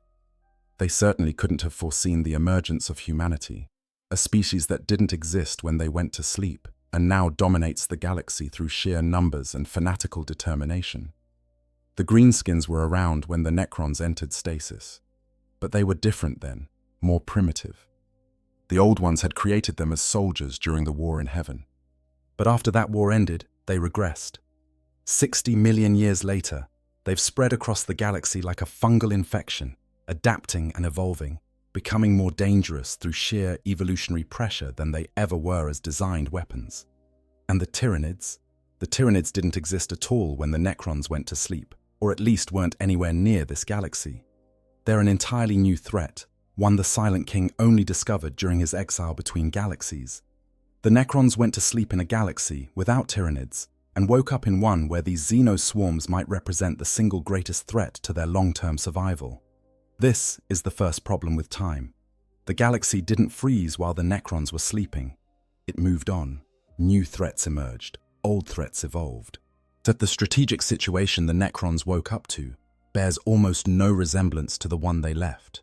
All their planning, all their preparation, all their assumptions about what the galaxy would look like when they woke up were based on conditions that no longer exist. The second problem with time is more insidious. Time keeps moving. The Necrons woke up to find the galaxy in a state they didn't expect. And that state is continuing to change. The Tyranids are still approaching. The Great Rift is still expanding. Human technology, while crude by Necron standards, is advancing. The Necrons can't just hit pause on the universe while they figure out what to do. They have to make decisions and take actions now, in real time, with incomplete information about a constantly evolving situation. That this creates a fundamental mismatch between Necron strategic thinking and the reality they face. The Necrons are used to thinking on geological timescales. Their plans can take thousands of years to unfold. They'll happily spend centuries preparing for a campaign, gathering intelligence, positioning forces, setting up the perfect conditions for victory. It's how they've always operated, and it's served them well. But they don't have thousands of years anymore. The Tyranids aren't going to wait while the Necrons get their act together. The biomass the Necrons need to reverse biotransference is being consumed right now, every day, every hour. The Flayer virus and the Destroyer madness are spreading through awakening tomb worlds. The degradation of ancient systems continues. All the threats the Necrons face are time-sensitive, and the Necrons are species built for the long game, trying to play a short-game scenario. The Silent King understands this intellectually. He knows they need to move faster, be more aggressive, take risks they wouldn't normally take. But he's fighting against 60 million years of institutional culture, against the very nature of what the Necrons are. You can't just change how an entire species thinks, especially when that species is composed of mechanical beings whose thought processes are literally programmed into them. This creates what military strategists would call a tempo problem. The Necrons are operating at one speed, thinking one way, making decisions based on calculations that assume vast amounts of time. But the threats they face operate at a different speed. The Tyranids move fast. The Imperium, as for all its bureaucratic inefficiency, can still mobilize forces and respond to threats on a timescale measured in decades or centuries, not millennia. Even chaos, chaotic as it is, moves and adapts faster than the methodical Necrons. The result is that the Necrons are constantly playing catch-up. By the time they've fully assessed a situation and formulated a perfect response, the situation has changed. By the time they've awakened all the forces they think they need for a campaign, the enemy has moved to a different front. They're always one step behind, always reacting instead of dictating the pace of events, always finding that the galaxy has moved on while they were calculating the optimal move. There's also the issue of opportunity cost. Every resource the Necrons devote to fighting the Imperium is a resource not being used to fight the Tyranids. Every cryptech spending time repairing ancient systems is a cryptech not researching biotransference reversal. Every tomb world that wakes up and decides to pursue its own agenda is a tomb world not contributing to the larger strategic goals. The Necrons have vast resources, yes, but those resources are finite, and time is eating away at how effectively they can deploy them. This gets worse when you consider that many tomb worlds haven't woken yet. The Necrons at the end of the 41st millennium represent perhaps 5% of the total Necron population at most. The rest are still sleeping, still vulnerable, still subject to all the problems that have been destroying tomb worlds for 60 million years. Every year that passes is another year where cosmic disasters might destroy dormant tomb worlds, where Tyranid invasions might consume planets that happen to be built over Necron crypts, where human exploration might stumble onto ancient installations and accidentally destroy irreplaceable technology. The race is on to wake up as many tomb worlds as possible before they're lost forever. But waking up hastily is dangerous. Necrons who are woken before their systems are fully ready often suffer increased degradation. Tomb worlds that activate their awakening protocols prematurely might lose significant portions of their population to catastrophic malfunctions. The Necrons need to wake up fast, but they also need to wake up carefully. These two imperatives are in direct conflict, and every tomb world has to make its own calculation about which is more important. The Silent King is trying to coordinate this awakening, traveling from tomb world to tomb world, speeding the recovery process, minimizing the damage. But he's one being, however powerful, trying to manage a process that's happening across the entire galaxy. He can't be everywhere. He can't personally oversee every awakening. He has to delegate, has to trust that individual dynasties will wake up and immediately understand what needs to be done and fall in line with his plan. That's not happening. Most dynasties wake up, assess the situation based on their own priorities, and do their own thing. Time is also working against the biotransference reversal project in a more fundamental way. Yeah, every year that passes is another year where the Necrons' understanding of organic life grows more theoretical and abstract. They can study captured biological specimens, yes, but that's not the same as having living memory of what it was like to be organic. The Necrons, who remember clearly what it was like to have flesh and blood, are dying or going mad or succumbing to degradation. The longer the reversal takes, the fewer Necrons there will be who remember why they wanted to be organic in the first place. There's also a generational issue, though it's strange to use that term for immortal machines. The Necrons who went into biotransference as adults, who had years or decades of experience being flesh and blood, are different from Necrons who were children when they underwent the process. Necron children were transferred into full adult bodies, with their minds effectively wiped, reduced to basic function. They have no memory at all of being organic. They've never been anything but machines. To them, the quest to reverse biotransference isn't about reclaiming a lost past. It's about pursuing something they've never known and might not even want. As time passes and more of the adult memory Necrons are lost to degradation or madness or simple destruction, the balance shifts toward Necrons who have no personal connection to organic life. These Necrons are less motivated to pursue reversal, more likely to think like Imhotep, that they should just embrace their machine nature. The longer the process takes, the more the constituency for reversal shrinks. And time is also revealing limitations in Necron technology that weren't apparent before. The Necrons thought their tech was perfect, or as close to perfect as made no difference. But 60 million years of stress testing has shown flaws. Reanimation protocols don't work as reliably as they should. Living metal doesn't repair itself as efficiently after multiple cycles of damage. Ancient weapons sometimes fail in ways that shouldn't be possible. The technology that seemed eternal is showing its age, and the Necrons are discovering they don't fully understand how to fix it. This is where the lost cryptechs hurt most. During the Great Sleep, many of the Necrons' most brilliant minds were lost. Some tomb worlds containing irreplaceable knowledge were destroyed. Others suffered malfunctions that killed their technical experts. The result is a Necron civilization that has incredible technology, but diminishing understanding of how that technology works. They're slowly becoming like the Imperium, maintaining and using devices they can no longer truly comprehend or replicate. The ultimate horror of time for the Necrons is that it might simply be too late. Not too late to wake up, not too late to fight, but too late to achieve their actual goals. Maybe the degradation has progressed too far. Maybe the Tyranids will consume all the biomass before a solution can be found. Maybe the internal conflicts will tear the Necrons apart before they can unite.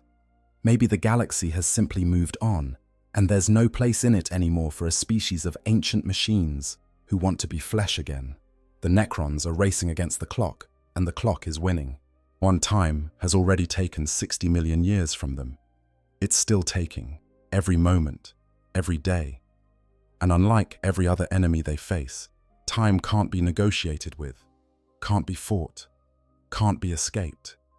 It just keeps moving forward, indifferent to the struggles of beings who thought they'd conquered it by becoming immortal. They're running from the calendar, from the unstoppable march of entropy, from the realization that sometimes being late is the same as being wrong. And no matter how fast they run, time just keeps passing them by. the impossible dream. Let's address the question that haunts every Necron who still retains enough consciousness to care. Can biotransference actually be reversed? Can the Necrons ever truly return to organic life? Or is the entire quest, the motivation behind everything they're doing, fundamentally impossible? The honest answer? Nobody knows, including the Necrons. The Silent King believes it's possible. He has to believe it's possible, because if it's not, then his self-imposed exile, his guilt, his entire reason for returning to the galaxy becomes meaningless. He's spent 60 million years working toward a goal that might be impossible, and that possibility is something he can't allow himself to seriously consider. So he pushes forward, conducting experiments, gathering test subjects, researching possible solutions, always convinced that the next breakthrough is just ahead. But the more research he conducts, the more apparent the problems become. Biotransference wasn't just a transfer of consciousness from organic brains to mechanical processes. It was a fundamental transformation of what the Necrontyr were, and their souls, the essential spark that made them alive, were consumed by the Satan during the process. You can't reverse something that involved component parts being eaten by star gods. You can't undo a transformation where essential elements were destroyed.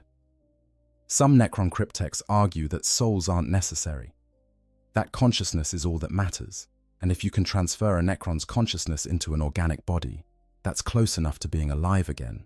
They point out that the consciousness is still there, still functional, still the person who went through biotransference all those millions of years ago. Just put that consciousness in a flesh and blood body, and problem solved, right? Except other cryptexts argue that without souls, any organic body housing a Necron consciousness wouldn't really be alive. It would be a meat puppet, a biological machine that looks alive, but lacks the essential quality that makes life meaningful. They argue that what the Necrons lost in biotransference can't be replicated through technology, no matter how advanced. You can make a perfect copy of a painting, but it's not the original painting. You can create a body and put a mind in it, but without a soul, it's not really life. This philosophical debate has practical implications. If souls are necessary, then the Necrons need to figure out how to either recreate them or somehow recapture the ones that were consumed by the Satan millions of years ago. Neither option seems feasible. Creating souls from scratch would require understanding the fundamental nature of consciousness and life in ways that even the Necrons, with all their technology, don't. And the souls consumed by the Satan, those are gone, digested, absorbed into the Satan's essence, and then scattered when the Satan were shattered into shards. There's no getting them back. Even if we assume souls aren't necessary and consciousness is enough, there are still massive problems.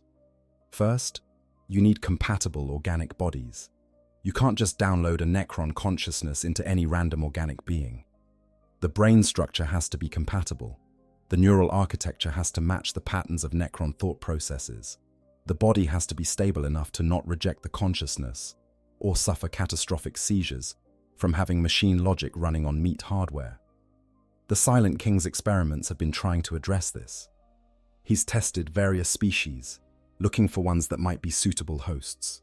Humans are physiologically similar to what the Necrontyr were, which makes them promising candidates, but human brains aren't equipped to handle the full complexity of a Necron consciousness, especially one of the nobility who retained significant cognitive function.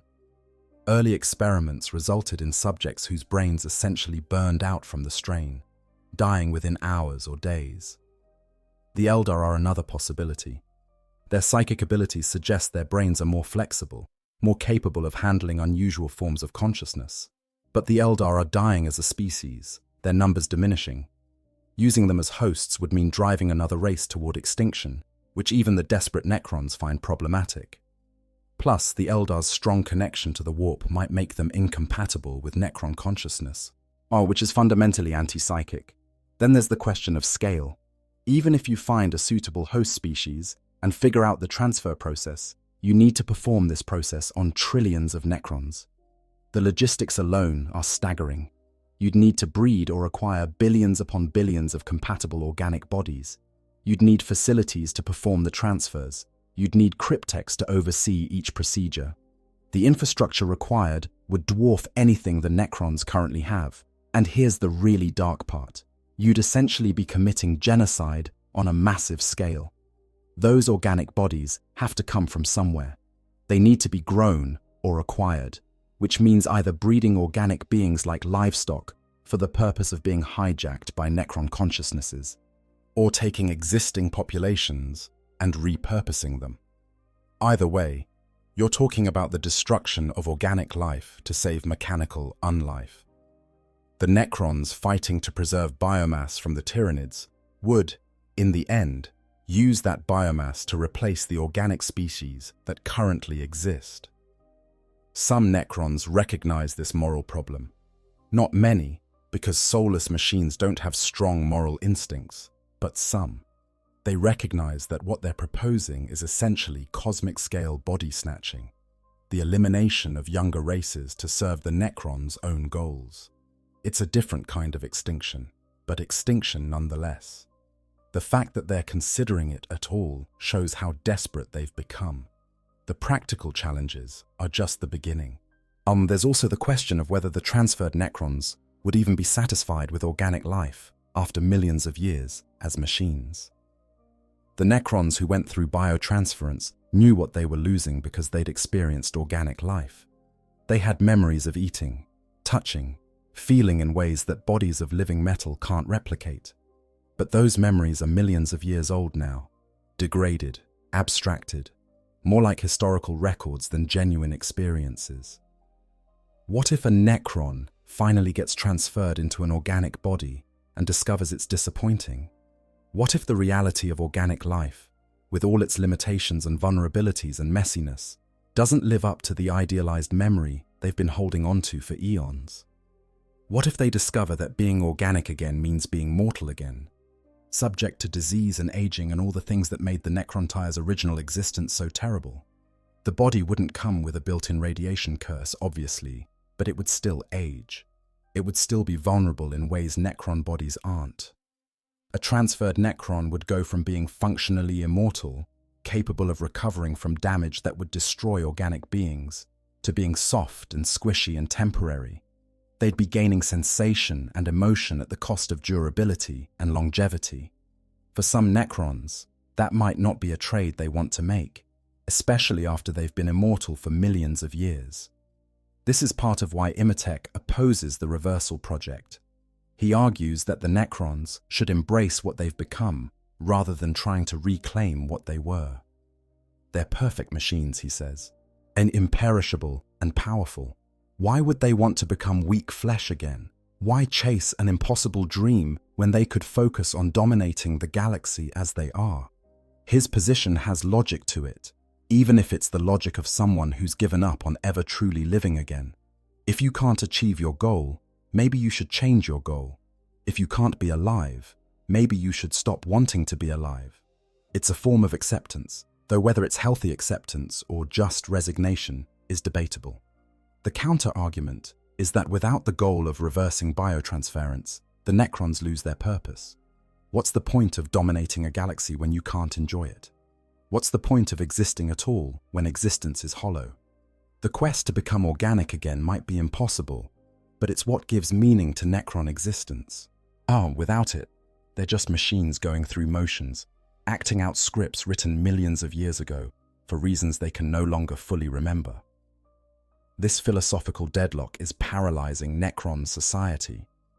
Different dynasties come down on different sides of the debate, and it affects everything they do. Those who believe reversal is possible focus on preserving biomass and researching transfer techniques. Those who believe it's impossible focus on conquest and domination as ends in themselves. Those who aren't sure waver between approaches, sometimes working at cross purposes, unable to commit fully to either path.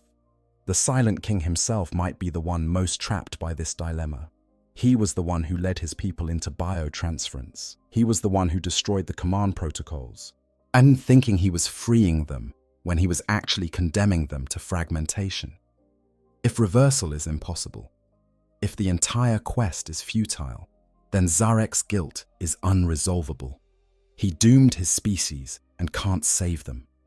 That's a burden that would break most beings, even machine ones. So he keeps trying, keeps experimenting, keeps building the pariah nexus and fighting the Tyranids and attempting to unite the dynasties. Because if he stops, if he admits that it might all be for nothing, then what's left? What's the point of the Silent King's existence if he can't redeem himself? What's the point of any of it? This is perhaps the deepest terror the Necrons run from. The possibility of meaninglessness. That everything they're doing, everything they've suffered, everything they've lost, might be in service of an impossible goal. That they might be chasing a dream that can never be realized. That the life they yearn for is forever out of reach no matter how hard they strive. They're running from the thought that they might already be in hell and there's no way out. That this hollow existence is all there is and all there ever will be. That they gave up their souls for immortality and got exactly what they paid for. Existence without end, but not life. Never life again. Just eternal unlife.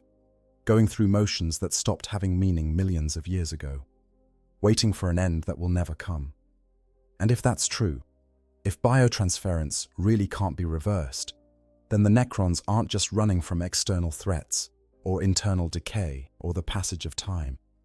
They're running from the truth of their own existence. From the realization that they're already dead, and have been for 60 million years. That they're ghosts in metal shells, animated by ancient technology but not truly alive, reaching for something they lost the moment they stepped into the furnaces and let the Satan feast on their souls. That might be the real answer to what the Necrons are running from.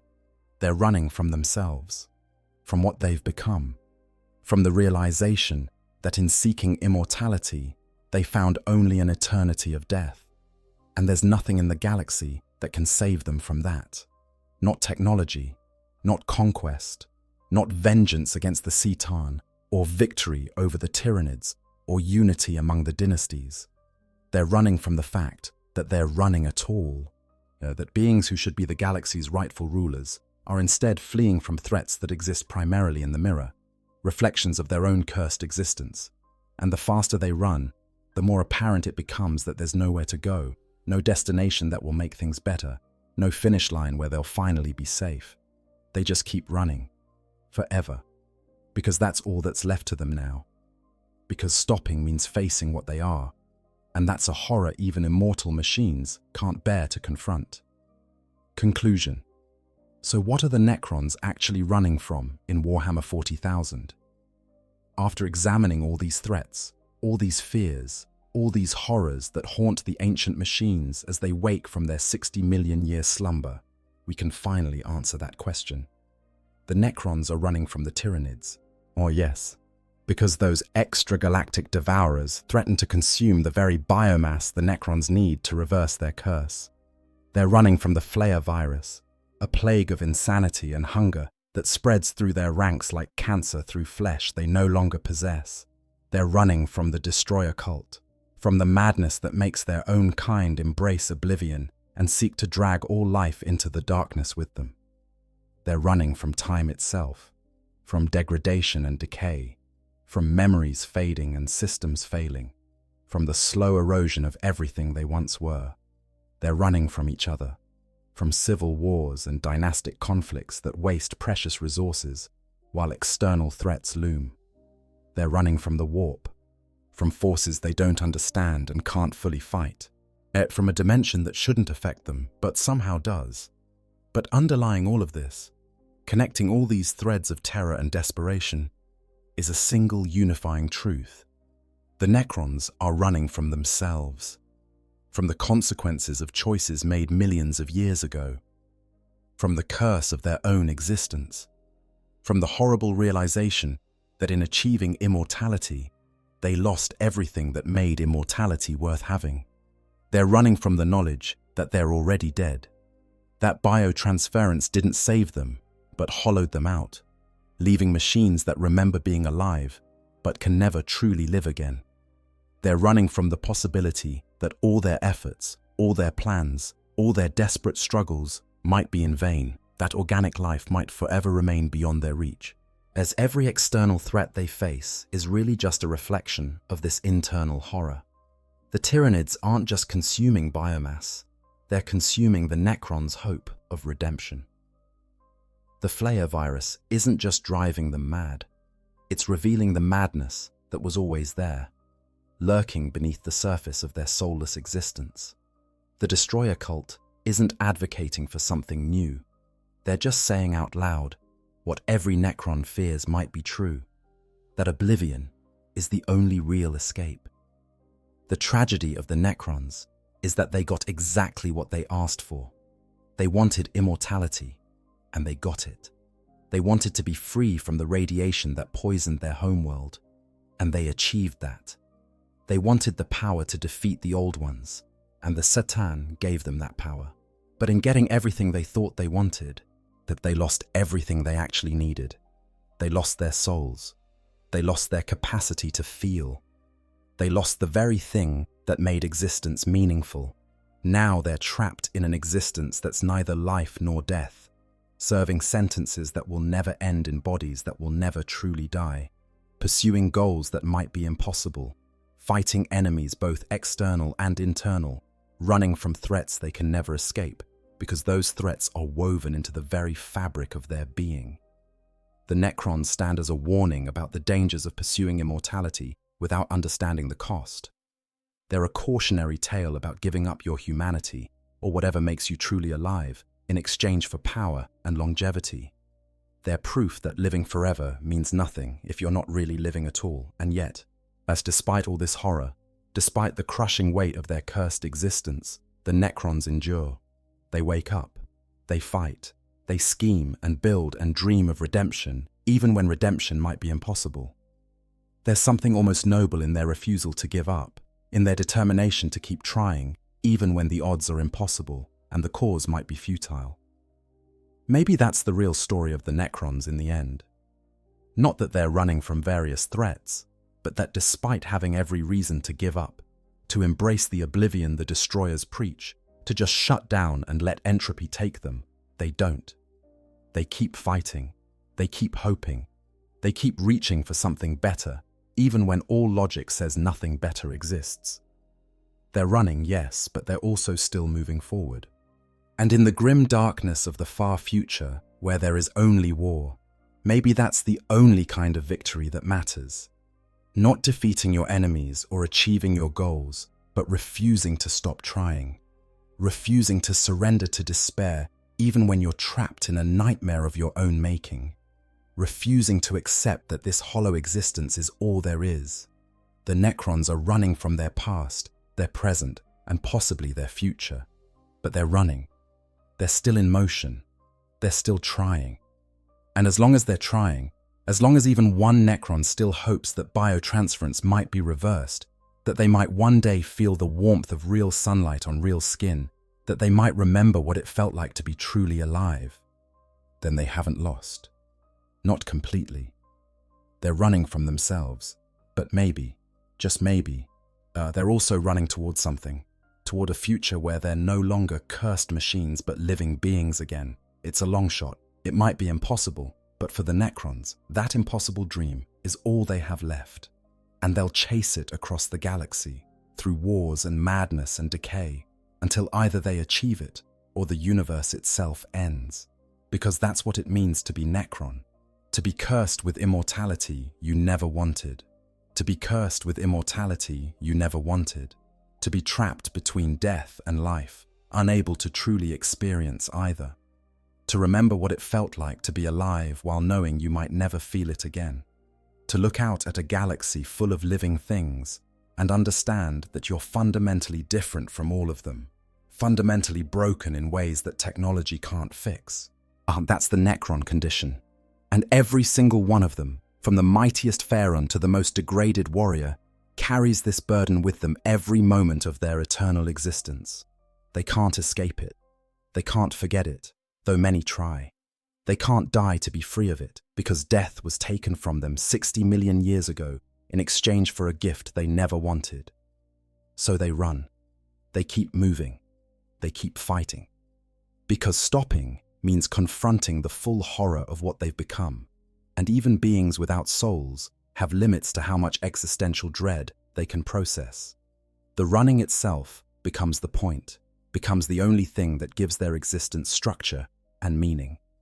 As long as they're pursuing something, chasing some goal, fleeing from some threat, they don't have to stop and think about the fundamental emptiness at their core. This psychological pattern manifests differently across different Necrons. Some, like Traz in the Infinite, fill the void with obsessive collecting, surrounding themselves with artifacts from civilizations both living and dead, creating museums of meaning to compensate for the meaning they've lost. Others, like Imhotep, pour themselves into conquest and strategy, finding purpose in the exercise of power, even if that power serves no deeper goal. Still others, like the Destroyers, embrace the void completely, deciding that if meaning is impossible, then the only logical response is to eliminate everything else that might still have meaning. The Silent King's approach is perhaps the most poignant, because it's the most human in a way. He's trying to fix his mistake. He doomed his species, and he's spending eternity trying to undo that doom, knowing full well it might be impossible but unable to stop trying, because giving up would mean accepting that he destroyed his people for nothing. His guilt drives him forward, keeps him moving, keeps him building pylons and fighting Tyranids, and attempting to unite fractious dynasties that don't want to be united. There's something deeply tragic about watching an immortal being spend millions of years trying to atone for a mistake, trying to save people who might not be savable, trying to restore something that might be irretrievably lost. But that's what Zarek does. That's what defines his existence now. He runs from his guilt by trying to eliminate the source of that guilt. But the source can't be eliminated because it's written into the very substance of what the Necrons are, the weight of eternity. One aspect of the Necron experience that often gets overlooked is just how utterly exhausting immortality must be. Not physically exhausting, obviously, since they don't get tired in the conventional sense, but mentally, spiritually, if such a term can apply to soulless beings. The sheer weight of existing for millions of years has to take a toll that biological beings can't even imagine. Think about your own life. Think about how long a single year feels. Now multiply that by 1 million, by 60 million. That's how long some Necrons have existed. That's how many years of experience, of memories, of consciousness running in an endless loop some of them have accumulated. Well, the human mind can't really process that kind of timescale. We use the numbers, but we can't feel them. We can't internalize what it would actually be like to be that old. For the Necrons, this temporal weight manifests in various forms of mental deterioration. Some develop obsessive fixations, latching onto single ideas or goals and pursuing them with mechanical intensity, because having that focus is the only thing keeping them from fragmenting entirely. Others become increasingly erratic, their decision-making processes influenced by cognitive patterns that developed over millions of years and no longer make sense in the current context. Imagine trying to make decisions based on threat assessments from 60 million years ago. Imagine having strategic reflexes developed fighting the old ones, and trying to apply them to fighting Tyranids. The Necrons' ancient experience should be an advantage, and sometimes it is, but it's also a burden. They're always fighting the last war, always thinking in terms of enemies that don't exist anymore, always applying solutions to problems that have evolved beyond recognition. This is compounded by the memory degradation that affects all Necrons to some degree. They remember that they once knew things, but they can't always recall what those things were. They have gaps in their timelines, blank spaces where information used to be. It's like having a library where random books have been removed, and you know there's missing information but you can't reconstruct what it was. For some Necrons, this memory loss is a mercy. Just forgetting makes the burden of existence slightly lighter. If you don't remember clearly what it was like to be alive, the longing for organic existence becomes more abstract, less painful. But for others, especially those like the Silent King who retain full memory, the forgetting is another form of horror. They're watching themselves erode in real time, losing pieces of their identity with each passing millennium, knowing that eventually there might be nothing left but an empty machine running on autopilot. The psychological impact of immortality also affects how Necrons relate to time itself. When you've existed for 60 million years, individual events start to blur together. A battle that seemed significant at the time becomes just another entry in an endless log of conflicts, while civilizations rise and fall, and you barely notice because you've seen it happen so many times before. Nothing feels urgent when you have infinite time, but that lack of urgency becomes a trap when you actually need to act quickly. This is one reason the Necrons are struggling against the Tyranids. The threat is real and immediate, but the Necrons' ingrained response to threats is to take their time, to plan carefully, to act only when they have perfect information and overwhelming advantage. They're trying to apply eternal patience to a time-limited problem, and it's not working. The Tyranids don't care about Necron's strategic doctrine. They just keep eating, keep consuming, keep moving forward while the Necrons are still in the planning phase. The weight of eternity also affects Necron relationships with each other. Yeah, and when you've known someone for millions of years, when you've fought beside them and against them across eons, normal social bonds don't really apply. You can have allies you've worked with for longer than human civilization has existed and still not trust them because you remember something they did 50 million years ago. Grudges that old are deeper than anything biological beings can experience. Loyalties that ancient are simultaneously stronger and more brittle than normal relationships. This makes Necron politics incredibly complex and difficult for outsiders to understand. A dynasty might refuse to ally with another dynasty because of an insult delivered in an age when the earth was still cooling. Two overlords might be bitter enemies because of a slight so old that neither can quite remember what it was, and only that it definitely happened and definitely matters. The Necrons carry their entire history with them, and that history is so vast and so heavy that it shapes everything they do in ways they themselves don't always understand. There's also the issue of perspective. When you're immortal, when you've watched stars born and die, when you've seen the galaxy turn thousands of times, it becomes very difficult to care about individual events. What's one planet destroyed when you've seen billions come and go? What's one war when you've fought in thousands? What's one civilization when you've witnessed the rise and fall of entire species? This cosmic perspective should make Necrons wise, should give them insight that shorter-lived species lack. And sometimes it does, but more often it makes them detached, unable to engage with the present moment because they're always thinking about it in terms of the vast sweep of history. They struggle to see individual beings as important because individuals are so ephemeral from their perspective. A human life is like a mayfly to a Necron, there and gone, in the blink of an eye, barely worth noticing. This detachment becomes its own kind of curse. The Necrons are trying to save organic life so they can reverse biotransference, but they struggle to care about individual organic beings. They need humanity to survive as a species, but they view individual humans as irrelevant. It's a fundamental disconnect between their strategic goals and their inability to engage emotionally with what those goals actually mean. And all of this, all these accumulated burdens of temporal weight and memory degradation and cosmic detachment, they're running from too. They're running from the implications of their own longevity, from the realization that immortality isn't a gift, but a sentence, from the understanding that existing forever might be the worst possible fate. Because here's the thing about eternity, it doesn't end. No matter how tired you get, no matter how much the weight of existence crushes you, no matter how desperately you want it to stop, it just keeps going. The Necrons have been existing for millions of years, and barring catastrophic destruction, they'll exist for millions more, and millions after that, and millions after that, forever.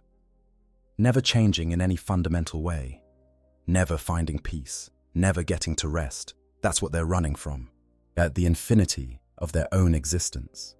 The knowledge that this is it, this hollow mechanical life, stretching out ahead of them with no end in sight. Running gives them the illusion of progress, the feeling that they're moving towards something. But deep down, in whatever passes for the subconscious in a mechanical mind, they know the truth. They're not running toward anything. They're just running, and they'll keep running forever. The paradox of power. Here's an interesting contradiction at the heart of the Necron experience. They're simultaneously the most powerful and the most helpless beings in the galaxy. Their technology can unmake reality. Their warriors are nearly indestructible. Their weapons can crack planets. They once ruled the galaxy and could again if they united. And yet, for all this incredible power, they're utterly powerless to solve the problems that actually matter to them. They can destroy armies but can't restore their souls. They can conquer worlds but can't make those conquests meaningful. They can manipulate the fundamental forces of the universe but can't use that manipulation to become alive again. All their power, all their technological superiority, all their ancient mastery over reality itself, and it's useless for addressing their core problem. They're gods who can't save themselves. This paradox creates a unique kind of frustration. The Necrons aren't weak. They're not helpless in the conventional sense. They can fight and win against nearly any opponent. But fighting and winning doesn't solve anything. Victory is hollow when you can't enjoy it. Conquest is meaningless when you can't feel satisfaction from it. Yet power is empty when there's no life force behind it to make that power purposeful. Consider their weapons.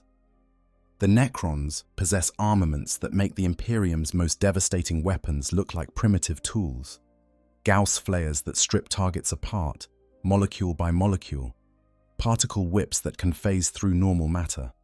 Tachyon arrows that travel backward in time to hit targets before the trigger is pulled. Aeonic orbs that can age entire armies to dust in seconds. The list goes on. These weapons represent millions of years of technological development, the accumulated knowledge of a civilization that once spanned the galaxy.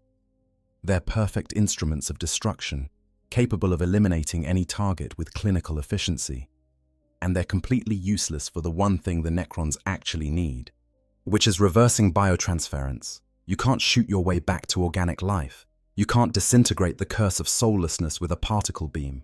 All the weapons in the galaxy won't help you become alive again. The same applies to their other technologies. Necron ships can phase in and out of reality, travel without using the warp, project power across entire sectors. Necron constructs can manipulate time and space, create pocket dimensions, trap enemies in infinite loops. Necron infrastructure includes technology that younger races can't even begin to understand, much less replicate. It's all useless for what they actually want. This creates a profound sense of futility. The Necrons have power beyond measure, and it doesn't matter. They're like someone who owns every tool ever invented, but none of them can fix the one thing that's actually broken. All their capabilities, all their advantages, all their technological superiority, it's all beside the point. They're rich in everything except what they actually need. The paradox extends to their immortality. They're functionally unkillable, which should be the ultimate advantage. In battle, Necrons can take damage that would obliterate biological beings and simply regenerate. They can fight without fear of death, without the survival instincts that make organic beings cautious. They're perfect soldiers in that sense, completely expendable because they can't permanently die. But this very immortality is their curse. They can't die, but they can't live either. They're stuck in this middle state, neither dead nor alive, are unable to escape either condition. Their greatest defensive advantage, the thing that makes them so terrifying on the battlefield, is also their greatest prison. They're trapped by the very thing that makes them powerful. Even their strategic advantages turn into disadvantages when examined closely. The Necrons have perfect patience.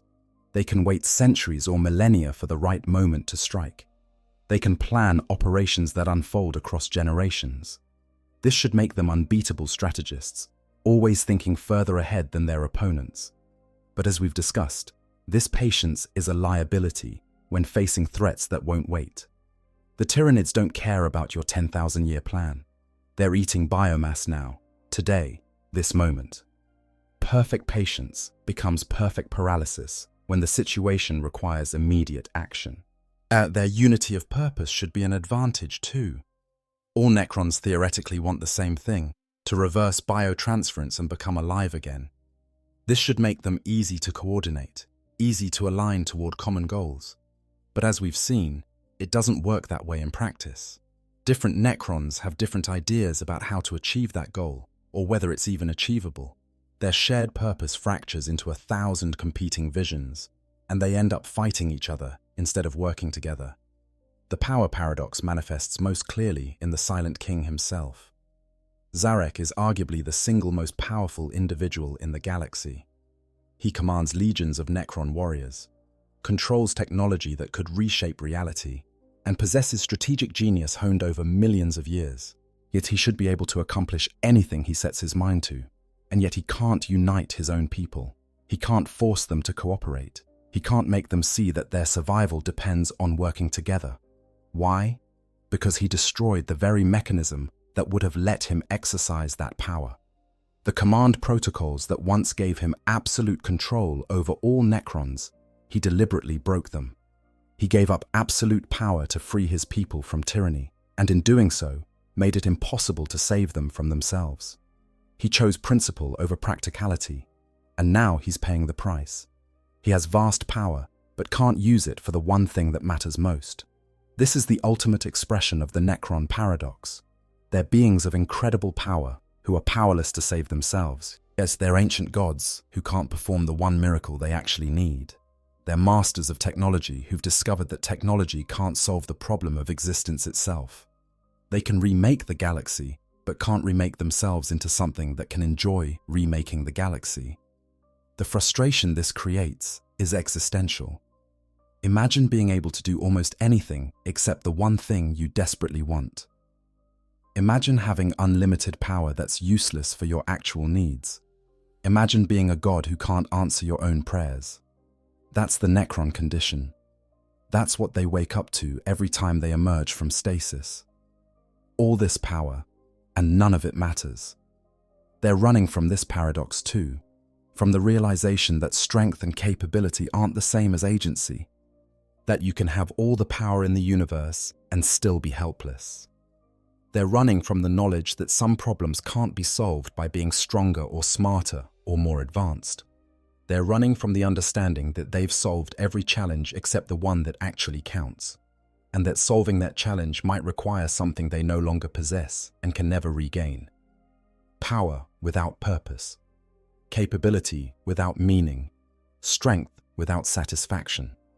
That's what the Necrons have, and it's just another thing they're desperately fleeing from, another aspect of their cursed existence that they can't escape no matter how fast they run or how far they go. The echoes of choice. Every terrible thing that's happening to the Necrons, every threat they face, every form of degradation and madness and horror, and it all traces back to decisions made millions of years ago. The Necrontyr chose to go to war with the Old Ones. The Triarch chose to accept the Satan's offer. Zarek chose to lead his people into biotransference. Every Necrontyr who walked into those furnaces chose to do so, even if they didn't fully understand what they were choosing. These choices echo through the ages. They reverberate across 60 million years, creating consequences that compound and multiply with each passing millennium. The Necrons aren't just dealing with the immediate results of biotransference. They're dealing with layer upon layer of consequences, each one building on the last, each one making the situation more complex and more terrible. Consider the choice to go to war with the Old Ones. At the time, it probably seemed justified.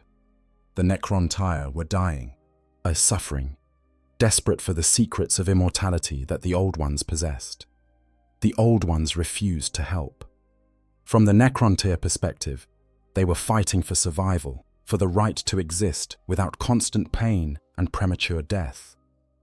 It was a war born of desperation, and desperation makes people do terrible things. But that war set everything else in motion. If the Necrontyr hadn't gone to war with the Old Ones, they wouldn't have been losing so badly that they felt they needed the Satan's help. If they hadn't needed the Satan's help, they wouldn't have accepted the offer of biotransference. If they hadn't undergone biotransference, they wouldn't be in their current situation. One choice, made in desperation and pride, cascaded into catastrophe. The choice to trust the Satan is even more directly consequential. The Silent King knew it was risky. Orican the Diviner explicitly warned against it, predicting that the Satan's offer would lead to doom. But Sarek was so desperate, so eager to finally solve his people's mortality problem, that he dismissed the warning. He wanted to believe the Satan were being genuine, that this alliance would save the Necrontyr rather than doom them. It's a very human mistake, trusting someone who's offering you exactly what you want. The Satan told the Necrontyr what they wanted to hear, and the Necrontyr, desperate and dying, chose to believe it. They chose to see the offer as salvation rather than the trap it actually was. That choice, made in a moment of weakness and hope, has defined their existence ever since. Then there's the individual choice every Necrontyr made to undergo biotransference.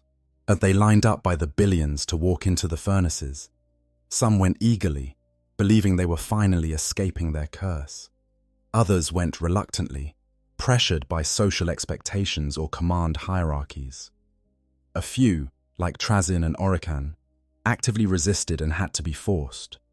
But the vast majority chose to undergo the procedure. They chose immortality over mortality, metal over flesh, existence over death. And in making that choice, they gave up everything that made existence worthwhile. They traded quality for quantity, the richness of lived experience for the emptiness of endless mechanical function.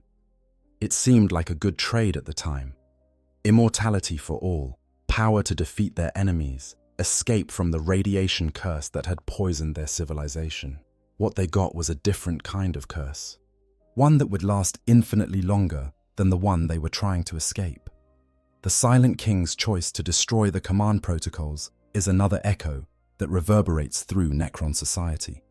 He did it for noble reasons. The protocols represented tyranny, the ability of one being to override the free will of an entire species. In destroying them, Sarek was trying to give his people their freedom back, to let them make their own choices rather than being forced to obey his will. But freedom for beings without souls, without the emotional capacity to form genuine communities, without the ability to feel empathy or loyalty, turns out to be chaos. The Necrons got their free will back and immediately fragmented into competing factions. They're free to make their own choices, but they can't agree on what those choices should be. Sarek freed them from tyranny and condemned them to civil war. His noble gesture created the conditions for the current disunity that's preventing the Necrons from responding effectively to existential threats. Every one of these choices made sense at the time. Every one seemed like the right thing to do, given the information available and the pressures of the moment. The Necrontyr were desperate, dying, suffering. Of course they went to war for a chance at immortality. Of course they accepted help from powerful allies. Of course they took the deal that promised to save them. These weren't unreasonable choices. They were understandable, even sympathetic choices made by people in terrible circumstances. And yet they led to this, to 60 million years of hollow existence, to the Flayer virus and the Destroyer cult, to degradation and madness and civil war, to a species trapped between life and death, unable to be either, running from threats they can't escape, because those threats are built into the fabric of their being, all because of choices that seemed reasonable at the time. This is what haunts the Necrons who still possess enough consciousness to reflect on their situation. They can trace the line of causation backward. They can see how each choice led to the next, how the consequences compounded, how what started as a desperate bid for survival turned into an eternal nightmare. They can see it all with perfect clarity, understand exactly how they got here, and that understanding doesn't help at all. Because you can't undo the past. You can't take back choices made millions of years ago. The Necrontyr who walked into those furnaces are gone, are consumed by the Catan, and the Necrons who emerged can't make different choices for them. They're living with the consequences of decisions made by people who don't exist anymore. and those consequences are inescapable. This creates a particular kind of horror. It's not the horror of the unknown or the incomprehensible. It's the horror of perfect comprehension, of understanding exactly how and why everything went wrong and being completely unable to fix it. The Necrons know what they did to themselves. They know what they lost and how they lost it. And they know they can't get it back, no matter how much power they accumulate or how desperately they try. They're running from the weight of their own choices, from the knowledge that they did this to themselves, that if they'd made different decisions millions of years ago, they wouldn't be in this situation. They're running from responsibility, from guilt, from the understanding that they're the architects of their own doom. Every threat they face, every horror they endure, it's all traceable back to choices they made, or their ancestors made, or their leaders made, in moments of desperation and pride. And the cruelest part? They'd probably make the same choices again. If you put the Necron Tyre back in that situation, dying from radiation, losing the war with the old ones, desperate for any solution, they'd probably take the Citan's offer again. Because when you're suffering enough, when you're desperate enough, you'll accept almost any deal that promises relief. You'll believe almost any lie if it's the lie you want to hear. The Necrons understand this. They know that their doom wasn't the result of stupidity or malice, but of desperation and hope and very understandable human error. And that understanding makes it worse, not better. Because it means they can't even hate the people who doomed them. Those people were them, were their ancestors, were beings making reasonable choices in impossible circumstances. How do you hate yourself for trying to survive? How do you condemn someone for wanting to live? You can't. So you run. You keep moving, keep fighting, keep chasing impossible solutions to insoluble problems. Because confronting the full weight of your own choices, understanding that you're in hell and you built it yourself with the best intentions, that's unbearable. Even for soulless machines, that's too much to face head on. So they run from the echoes of their choices, from the cascading consequences of decisions made in desperation, from the knowledge that they did this to themselves and can never undo it. They run from their own history, from the moment when the Necron Tyre became the Necrons and lost everything in the process of gaining immortality. And that history runs with them, shaping every step they take, determining every option available to them, constraining their present with the weight of a past they can't escape and can never forget. The final thought. If you want to truly understand what the Necrons are running from, you have to understand one final, crucial point. They're not running from anything external. All these threats we've discussed, but the Tyranids and the Flare virus and the Destroyer cult and degradation and civil war and the warp and time itself, they're all symptoms of a deeper problem. They're all manifestations of the fundamental curse at the heart of the Necron existence. The Necrons are running from the fact that they exist at all. Think about it. If the Necrons had stayed dead after biotransference, if the process had simply killed them all, rather than trapping their consciousnesses in mechanical shells, would that have been worse than what actually happened? At least in death, there's finality. At least in death, you don't have to keep experiencing your own destruction forever. At least in death, you get peace. But the Necrons don't get peace. They get eternal awareness of their own hollowness. They get infinity to contemplate what they've lost. They get to exist forever, knowing that true life is gone and will never return. Death would have been a mercy. What they got instead was consciousness without purpose, existence without meaning, immortality without life. This is the deepest truth of the Necron condition, the thing that underlies all their other fears and struggles. They don't want to exist like this. They never wanted to exist like this.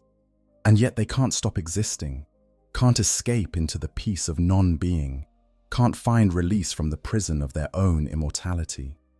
They're condemned to be forever, in a state that makes being itself a form of suffering.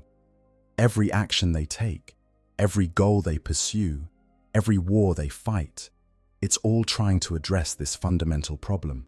They're trying to find some way to make their existence bearable, To give meaning to meaninglessness, to restore something that was stolen from them so long ago that most of them can barely remember what it felt like to have it. The quest to reverse biotransference isn't really about getting organic bodies back. It's about trying to feel again, to be able to experience existence as something other than an empty march through infinite time.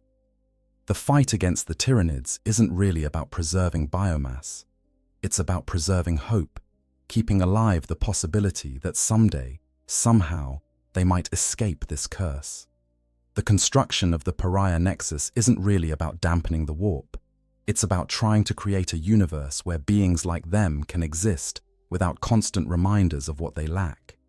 All of it, everything the Necrons do, traces back to this one desperate need, to find some way to make existence worth existing, to transform this hollow immortality into something that feels like life, to escape from the prison of being Necron and become something, anything else, something that can feel and dream and live rather than just exist.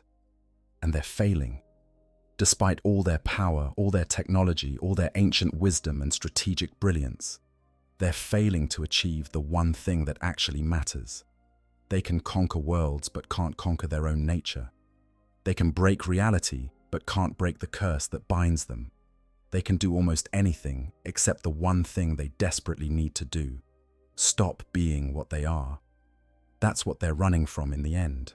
Not the Tyranids or the Flayer virus or any external threat. As they're running from themselves, from the inescapable reality of their own existence, from the knowledge that they're trapped in a form of being that's worse than death, and there's no escape. They're running from the mirror, from the reflection that shows them what they've become and reminds them of everything they've lost. They're running from existence itself, from the curse of consciousness without life, from awareness without the ability to truly feel or experience or live. They're running from immortality, from the endless stretch of time ahead of them, from the knowledge that this will never end unless something destroys them completely. And maybe that's the most terrifying thing about the Necrons. Not that they're powerful, or ancient, or technologically superior, but that they're beings who don't want to be. Who would choose non-existence over what they have? Who are condemned to live forever despite having nothing to live for?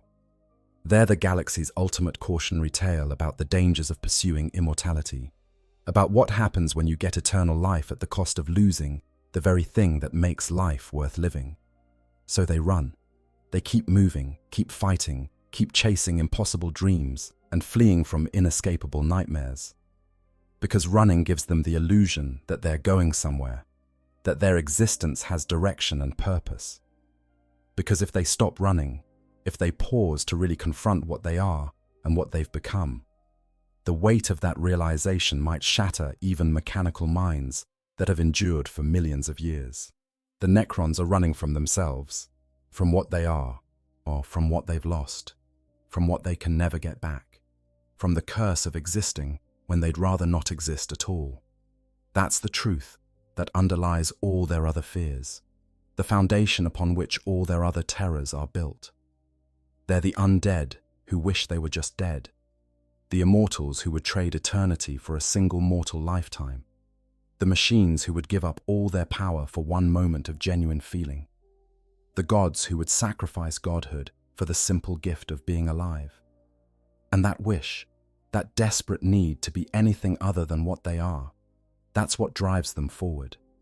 That's what makes them dangerous. That's what makes them tragic. That's what makes them, despite everything, almost sympathetic. Because deep down, beneath all the horror and the power and the ancient evil, the Necrons are beings who made a terrible mistake and have been paying for it for 60 million years. They're running from that mistake, from its consequences, from the knowledge that they can never outrun it because they carry it with them in every moment of their eternal existence. They are the mistake, the consequence, the curse made manifest in living metal. And no matter how far or fast they run, they can never escape what they are. That's what the Necrons are running from. Everything else is just details. Thank you so much for watching this deep dive into what truly haunts the Necrons in Warhammer 40,000. If you enjoyed this exploration of the galaxy's most tragic machines, please hit that like button and subscribe for more lore content. The Necron story is one of the most compelling in all of Warhammer, as a perfect blend of cosmic horror, existential dread, and unexpected tragedy. They're not just villains, they're cautionary tales about the price of immortality and the dangers of losing sight of what makes existence meaningful in the pursuit of power. Let me know in the comments what aspect of Necron lore you find most fascinating, and what other topics you'd like me to explore. Until next time, remember, sometimes the most terrifying thing in the galaxy isn't what's chasing you, but what you're running from within yourself. I hope you guys enjoyed the story. Make sure to hit the subscribe, like, share button, whatever you want.